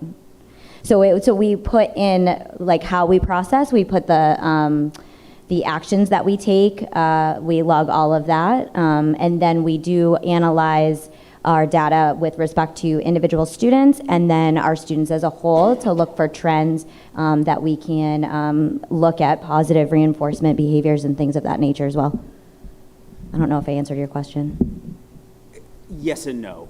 So for me, it would, so like last year, we got a little bit of a presentation of, we saw this many of this behavior. Yeah. So like that information Mhm. is helpful for me. And then like what is done with it afterwards. So for instance, you might have, let's say you have the sixth grade team has, Johnny is showing some behaviors in the sixth grade. All of these behaviors are shown in Miss Smith's class, but they're not in Miss Jones' class. So how is that data being used to problem solve for that kid so that there's consistency across the cohort of teachers? Those conversations are happening in those MTSS meetings with individual teams. And so often what ends up happening is that students are behaving one way in one class, but not necessarily across the board.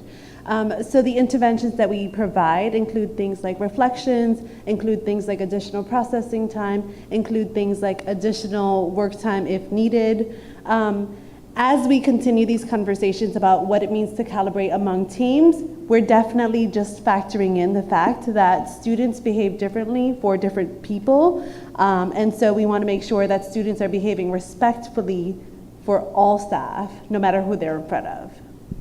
And we can, when we look at a student specifically, we can gather a lot of data with the plugin. So we can even look at time of day that these actions are occurring. We can look at whether it's in a classroom or an like an unstructured area. So student specific, we can analyze the data, but then also per grade level, in the MTSS meetings, in our grade level, we look at trends across the grade level to see where we can develop interventions to try to prevent those behaviors. And then across the entire school, we look at trends in the entire school to develop systems for our school.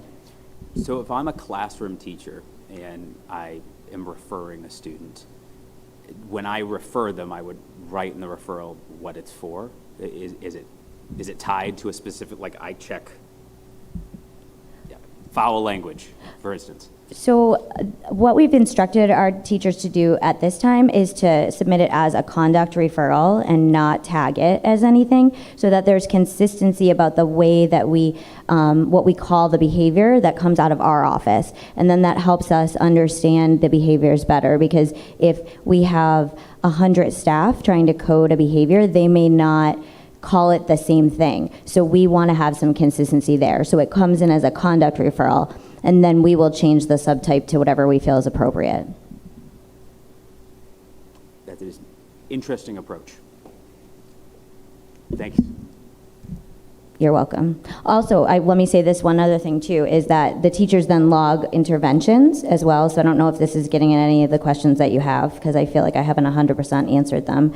So if a teacher is dealing with a particular behavior in their classroom, they will also log that as interventions prior to. So then we can see what the teacher or what's happened in the classroom that they've done that's led up to them referring them to the office, right? Because we would think that the teacher would be handling a behavior in the classroom before it was escalated to the office. So we can see the progression of that in the plugin as well.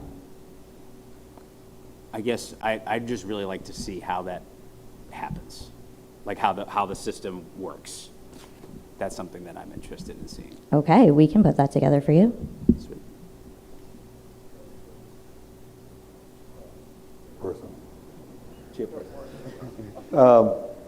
We have 3 tiers here, and there are percentages shown in this introduction.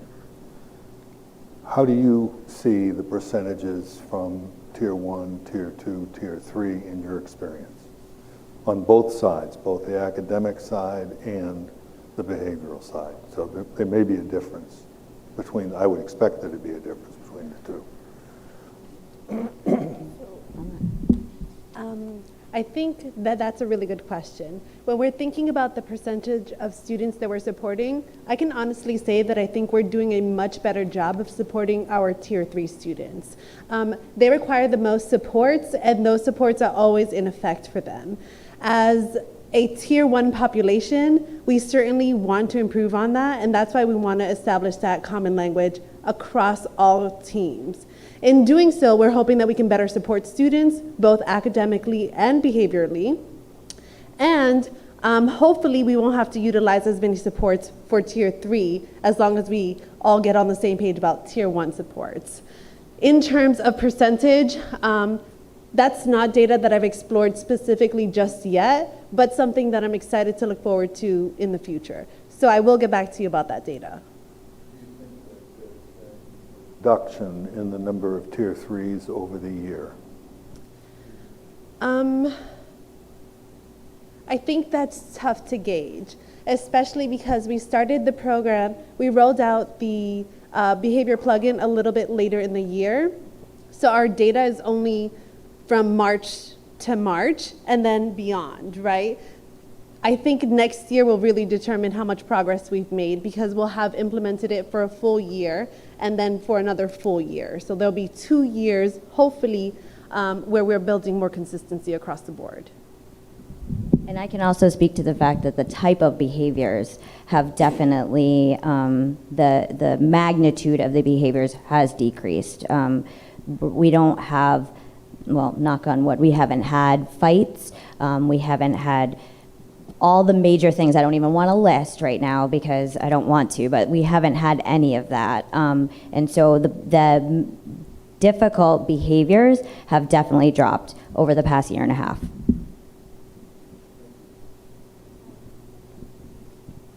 Is this to us?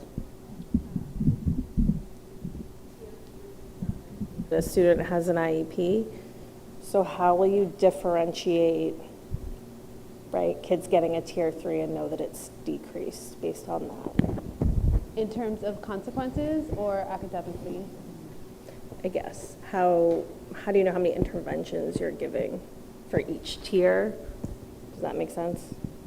Yeah, so right now we utilize our BCBA pretty regularly to support with students who are exhibiting behaviors that are probably a little bit more elevated than a Tier 1 student presents. And in using that, and using the BCBA as a resource, we've established very strong rapport with students. Typically, the BCBA is able to de-escalate students as needed and as necessary. And then if a consequence is assigned, I'm able to support with that consequence. So one of those layers that we have is actually including the BCBA into those conversations before even a consequence is assigned. Additionally, when I do assign a consequence, this is a very new concept for me, this idea of a progressive discipline. I try to start with a reflection or an accountability project. And so those accountability projects can include things like reflections, a slideshow that really dives more deeply into the behaviors that students exhibited, or a letter of apology. And so once I start there, and I have those conversations with students, where do you think we stand? What do you think is an appropriate consequence? At the middle school level, students are pretty honest. I feel like I owe so-and-so an apology, right? And I'm like, okay, well, I think that's a fair starting point. We can do that. If the behavior happens a second time, that's when the consequence increases. It typically is something like a lunch recess detention, sometimes even a detention after school, and sometimes it can result in a suspension that is in school or out of school. So we're really working on a progressive discipline. I'll tell you though, it is hard, right? Because where I come from, like, if you make a big mistake, you earn a big consequence. So that is certainly something that is an area of growth for me specifically. So I think my question was more about like the data. If you're saying that you're starting, not that the figure's on there, like Tier 1's for everybody, right? If you're gonna keep track of, we're doing this many Tier 2 interventions and this many Tier 3 interventions, and you're keeping data over time, I'm just wondering how you tease out, or would you tease out what is a Tier 3 for a special ed student versus a non-special ed student getting a Tier 3 intervention? Does that make sense? With the plugin, you should be able to isolate Is that- kids based on their identifiers, right? At this time, we don't have students tagged as special ed in the plugin in order to sift that data out in that way. I believe that is a to be done action, but right now we don't have that. We do have labels so that we are aware, so that if they need support people, we can call them down. So we have identifiers, but not in the way that we can pull the students and sift out that information in that way yet. That would be helpful. Yeah, and I think we're still in the beginning stages of collecting that information, because remember, this started in March, and I had to kind of change the way we labeled things. So the data from last year wasn't super, it wasn't aligned as much to what we have it now, if that makes sense. Yeah. Yeah, I definitely think it's a learning process now. I agree with Rich with the idea that maybe halfway through the year you can kind of give an update of what you've learned, where you are, and at the end of the year going forward to the following year, like, because this year is really playing around with experience it. Next year is the full implementation and really understanding how it'll be over the course of the year. Yeah. So thank you for the hard work. I appreciate it. Thank you. For Pete, I think. Why does the target program only meet on an as-needed basis? If it's meant to develop tiers 1 to 3 supports, why not meet on a regular cadence? And then kind of further, how is as-needed determined? Sure, that's a good question. So as internal concerns about students come up, this is where it's as needed, right? As concerns come up, we convene the team together. Now this is quite often, to be honest with you, as the year goes on. Pretty regular basis on Tuesdays and Thursdays. However, we don't meet on every Tuesday and every Thursday. It's as behavioral and or academic concerns come up concerning students, and then we kind of do that wraparound and figure out what can we do? What are the interventions? What is the support that we can give here? Does that answer your question? Okay, very good. Thank you. Questions? Were you going to say something? Not a question, but just a comment of having sat in the principal and assistant principal seat for a while. I would just caution a situation where any administrator is the disciplinarian full-time, or the instructional leader full-time. Like, we get better by doing a little bit of both, and it's important that kids and families and teachers see the leaders as equal partners. So I just want to throw that out there. Appreciate that. It's out of my purview as a board member. I'm giving unsolicited advice. I just wanted to say I love that you took the changes in the 306 and regulations and made it into something positive. The anti-bullying club, when we saw the presentation, 10% of the schools in the anti-bullying club, that's incredibly impressive. And I love letters of apology. I think that's a great start. And I do think you guys are moving in the right direction, and I appreciate it. Have participated in the anti-bullying club, and it's highly beneficial for them as developing young people. So I have appreciation for that program. I do think that there's great progress. My only other question, I guess, would be for Bob. So earlier you were talking about how maybe there's some systems that weren't necessarily in place. And I'm curious about what the blockers that you see are to moving things forward to a place where the team feels like super awesome about the work they're doing. Even though we're one district and we're two separate schools, like how they approach MTSS is vastly different. Like it's all rooted in like we're here to assist students. Like even your question for Pete about like how routine is that that tier 2 meeting. Well, it looks different in both of the buildings. Nomenclature, like what we call tier 2, it could be wraparound, it could be student assistance, things have different names. The players at the table, who's there, like the nature of elementary school and self-contained, where teachers tend to have kids most of the day. And again, they're doing the work in the building. We're just not, like we have a district-wide MTSS committee that looks at creating that uniformity, the ability to get people even to the table to have that meeting is often limited by the two very different school schedules that we have. And so it's one of those things, like as a district, we need to make more progress. Like the saving grace is that like there is good work going on in the building. It needs to be more coordinated at the district level. And it will be good for Dr. Crawford to come in and be able to ask the questions about, okay, tell me about what a wraparound is. And I think that the stage is set for him, but there's definitely some work that needs to be done. I had to tease you a little bit on that one.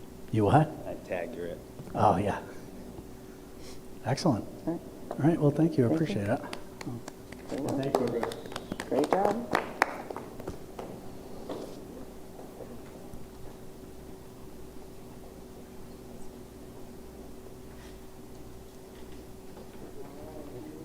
On to very exciting second policy second reading.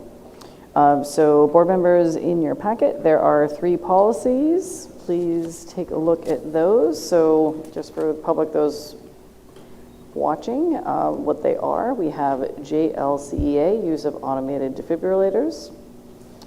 Recommended to repeal and point to new policy EBBCA for more practical placement of the topic under subsection E that includes policies relative to school safety emergency care. And then we have EBBCA, use and location of automated external defibrillators. Recommended to relocate similar policy JLCEA and recode from subsection J to subsection E policy to join up with the others that relate to school safety and emergency care and align with NHSBA guidelines from November of 25. And then finally, JLCK, physical and emotional well-being of students. Policy not on the books, recommended to adopt it and align with the New Hampshire Department of Ed Rule 306 to meet their requirement to have such a policy to protect students as found specifically under Ed 306.04 B15 for minimum standards.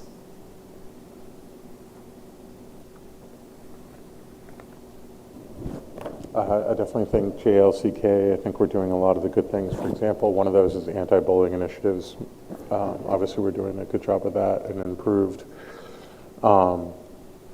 mental health awareness. And I mean, it's a policy that basically says we're going to take care of our kids. And there's a legacy there that's been set that I think this just codifies it. But I think we've done a really good job.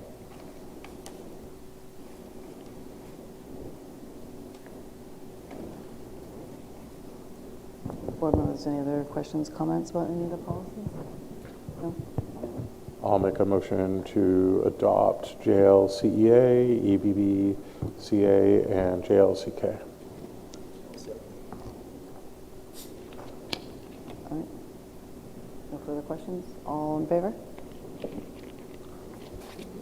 Very good. Moving on, board comments and correspondence. Board members, do we have questions, comments? So I went to the Pinkerton Sending Towns meeting, and they brought in both the Derry PD and a few other people to talk through the evacuation and what had happened. And this information is public. The threat that was called in was the same threat that was called into multiple schools around the country. When Pinkerton reached out to the PD and Pinkerton both reached out to FBI and ATF. They made them aware that this similar thing had happened all across the country. They brought in 7 canines within the first hour, and then they got 3,200 kids off campus in an hour. The bus companies did a really good job of stepping up and getting the kids out. They used the threat assessment training that they have from Homeland Security in order to make the decisions they did. And there's kind of a decision-making tree that they didn't get into, and we don't want them for public knowledge. But it definitely,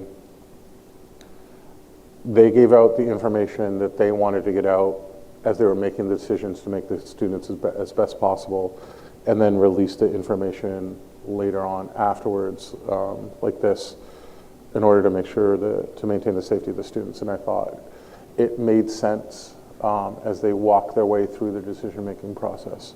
And it's not always going to be the same, but yeah.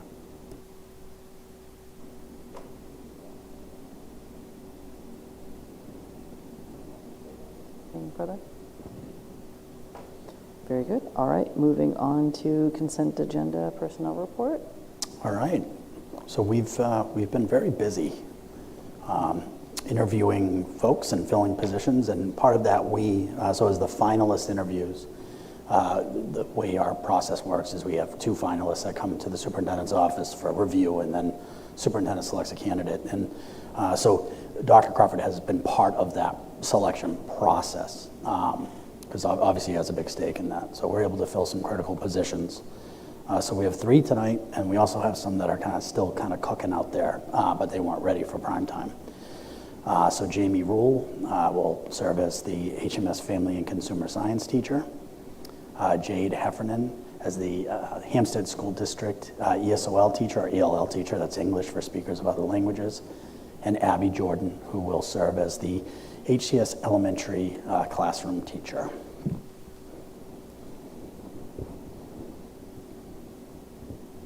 As always, good job stealing qualified candidates from other districts. I think it's awesome that we found a FACS teacher, and especially one with experience. And she's got 25 years of experience, so that's awesome. Actually, I went to the Ed Awards on Saturday, which was really interesting because there's a teacher that's been a FACS teacher for 58 years in the state of New Hampshire, wow, no kidding. which is pretty crazy. So I don't think she'll last that long, but sorry, totally side topic.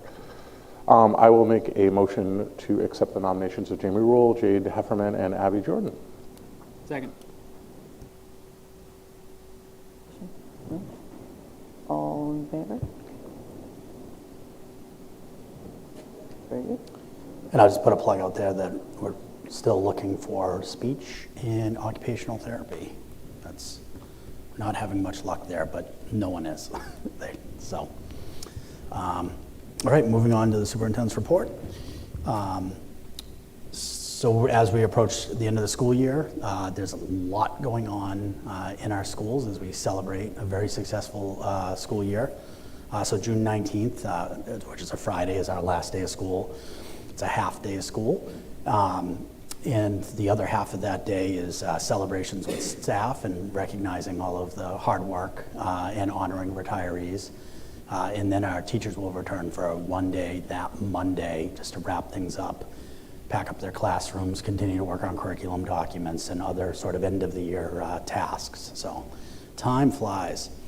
I also just wanted to recognize our Hampstead representative, Lily Walsh. So every year, at least since I've been here, Lily comes to the school prior to Flag Day and hands out flags to the first graders and goes room to room and talks about the flag. And it really evolved from just this wild idea of like, hey, have these extra flags to now like we're actually, great care is spent teaching kids about flag etiquette. It's really, the kids get a lot out of it, and we appreciate that our elected representatives take interest in our schools. So I want to thank Lily for her continued commitment. She also comes and talks to the 4th graders about the New Hampshire and gives them copies of the New Hampshire Constitution. So that's commitment, and we really do appreciate that. We know how busy she is. We also have 2 donations. One is, and again, this is just for the board's information, a check for $1,000 from the Bellevue family. This is for the Feed It Forward program. You know, we send out reminders about lunch balances and about students that can't pay. And he came in and gave us a $1,000 check. And we really appreciate that generosity. We also got a donation of $450 from the Mothers Club, and essentially it is to support students in the summer rec program. So the donation technically isn't to the Hampstead School District. We're kind of the agent, so to speak, the middle person, and our social worker will identify the families that would benefit from that scholarship. So that will pay for 3 students to attend the summer rec program. And then lastly, just wanted to mention, I sent an email to the board today. So the 2026 legislative session is over. It has ended. And, it was quite the wild ride. And there are still bills that are sitting on the governor's desk. Usually at the last minute, there's a big pile. And the governor, by statute, has 5 days to act on those bills. If she does not, then they end up becoming vetoed. And we're not out of the woods yet. There are some bills that are sitting on her desk. Mr. Dowd mentioned that 1610. There are other bills, tax cap warrant article. So we will know in the next few days what the status of those bills are. As most people, I think, know, open enrollment was defeated. It will be back. You can count on the fact that open enrollment will be back in one form or another. And it's also a reminder, too, there were a lot of school districts that passed open enrollment warrant articles. So open enrollment is a statute. It has been for quite a few years. And so you're going to see this process unfold. But the bill that looked to seriously expand it was defeated. And then lastly, I just want to say, and I'm going to keep this brief, but this is my last meeting. So thank you. I came here in 2021 really because I wanted the opportunity to be the founding member of this new SAU. That was the driver, and I probably didn't really know all that much about Hampstead. And I can tell you, when I got here, I worked with an amazing team, and I'm not going to name names, but you know who they are. Some of them are sitting right next to me. It was really exciting. Hold on one second. Take a deep breath. So it was very exciting work, and we worked our tails off. And what was interesting about that first year and each year since was, we could have probably made our lives easy and just did what Timberlane did. Or, coming from Hollis Brookline, we probably could have done what Hollis Brookline did. But we chose not to. We had made, and this was literally a conversation in my office where we said, you know what we're going to do? We're going to do what's best for kids. And that really has kind of driven the work that we've done. And I don't think that would be possible. It hasn't been perfect, and by any stretch of the imagination, depending on who you ask. But I appreciate the autonomy that this board and our previous board chairs gave me. Trust, but also accountability. The things that we've achieved, I don't think we could have without the support of the board. So thank you.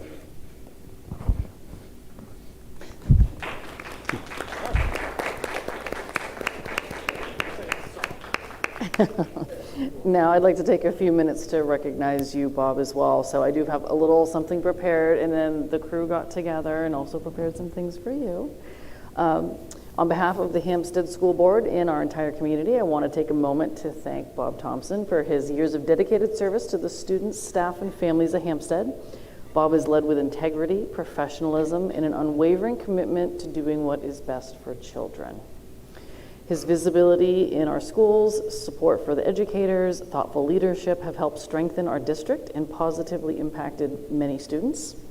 While here, Bob has built relationships, mentored future leaders, and earned the trust and respect of our community. So Bob, thank you for your leadership, partnership, and your service. We wish you all the best in your next chapter.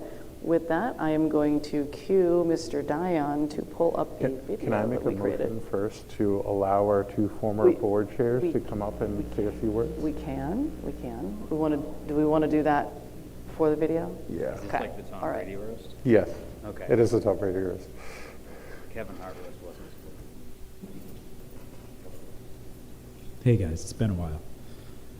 I've missed all of you. So, as the former board chair, there was so much to learn, but Bob was extremely patient and thorough. He took his role seriously as both the leader of the district, but also as a close advisor and listener to myself, the board chair. He never hesitated to ask my opinion. He filled me in on key events, but also gave his experienced assessment on what needed to be done. I'll be forever grateful for his guidance. He made difficult decisions throughout his time here, but it was always justified through the lens of, like he just said, doing what's best for kids. And that truly inspired me to do the same and lead by example. Bob, your care and devotion to the district, our board, your staff, and our community will continue to be felt for years to come. We won't forget you, and I want you to leave here knowing that you made a difference on me and helped to shape me into the leader that I am today. You impacted each and every child in this district and each staff member that walked through the doors of each school. That's something to be extremely proud of and something that I hope you carry with you into your next chapter. So thank you so much.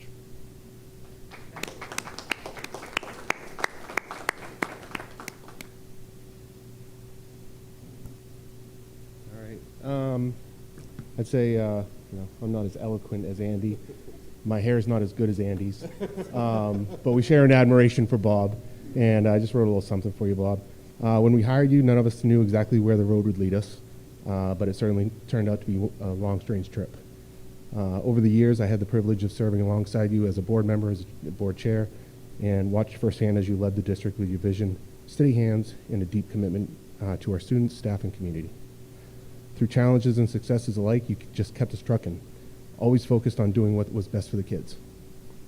You helped us find our way through uncertain times, reminded us to keep on growing, and brought people together in ways that will have a lasting impact long after you've moved on.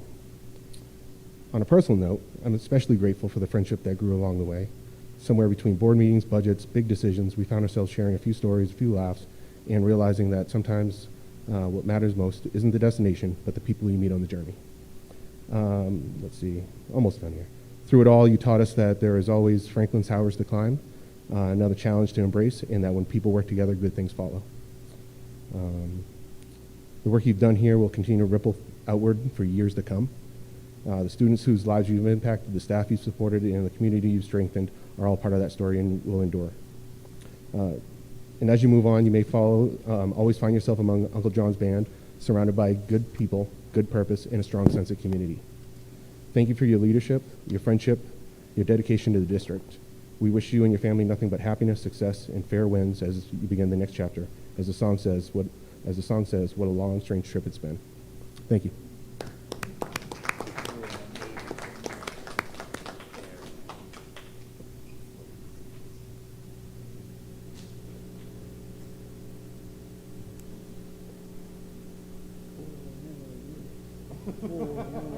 Play, yes, thank you.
So also, this is the Optimism First Day of School. We're getting the full-size version, but I wanted to show you it's coming. We didn't get it framed yet. And then also, this is a picture of every school that you've ever worked in or gone to school in, with a good luck on the next step in your journey. So, but thank you for always making the tough calls and helping out our kids.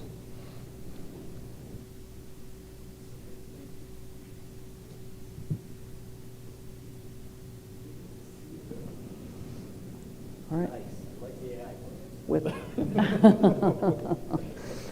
all right, and with that, I don't know, we're not going to non-public, as we're done, no non-public, we're good to go? Okay. If you wouldn't mind, we've talked a lot about great staff, and I'm not actually going to talk about Bob in this case. Sure. I've heard from some of our wonderful staff, Mrs. Weiscarver, Mrs. Moore, and Mrs. McLaughlin. But I did want to recognize, we had been a little jammed tonight with the video, and so I apologize that the meeting was running a little bit late, but I would like to recognize Michael Shaw. We really do have some tremendously good staff, and Michael Shaw in our tech department was able to step up tonight in a pinch and help make sure that our videos are accessible and our meetings accessible to the public. So thank you, Michael. Awesome. Thanks. He's hiding behind the door, of course, and probably won't come out, but that's okay. He can hear me. All right, meeting is adjourned, 9:27.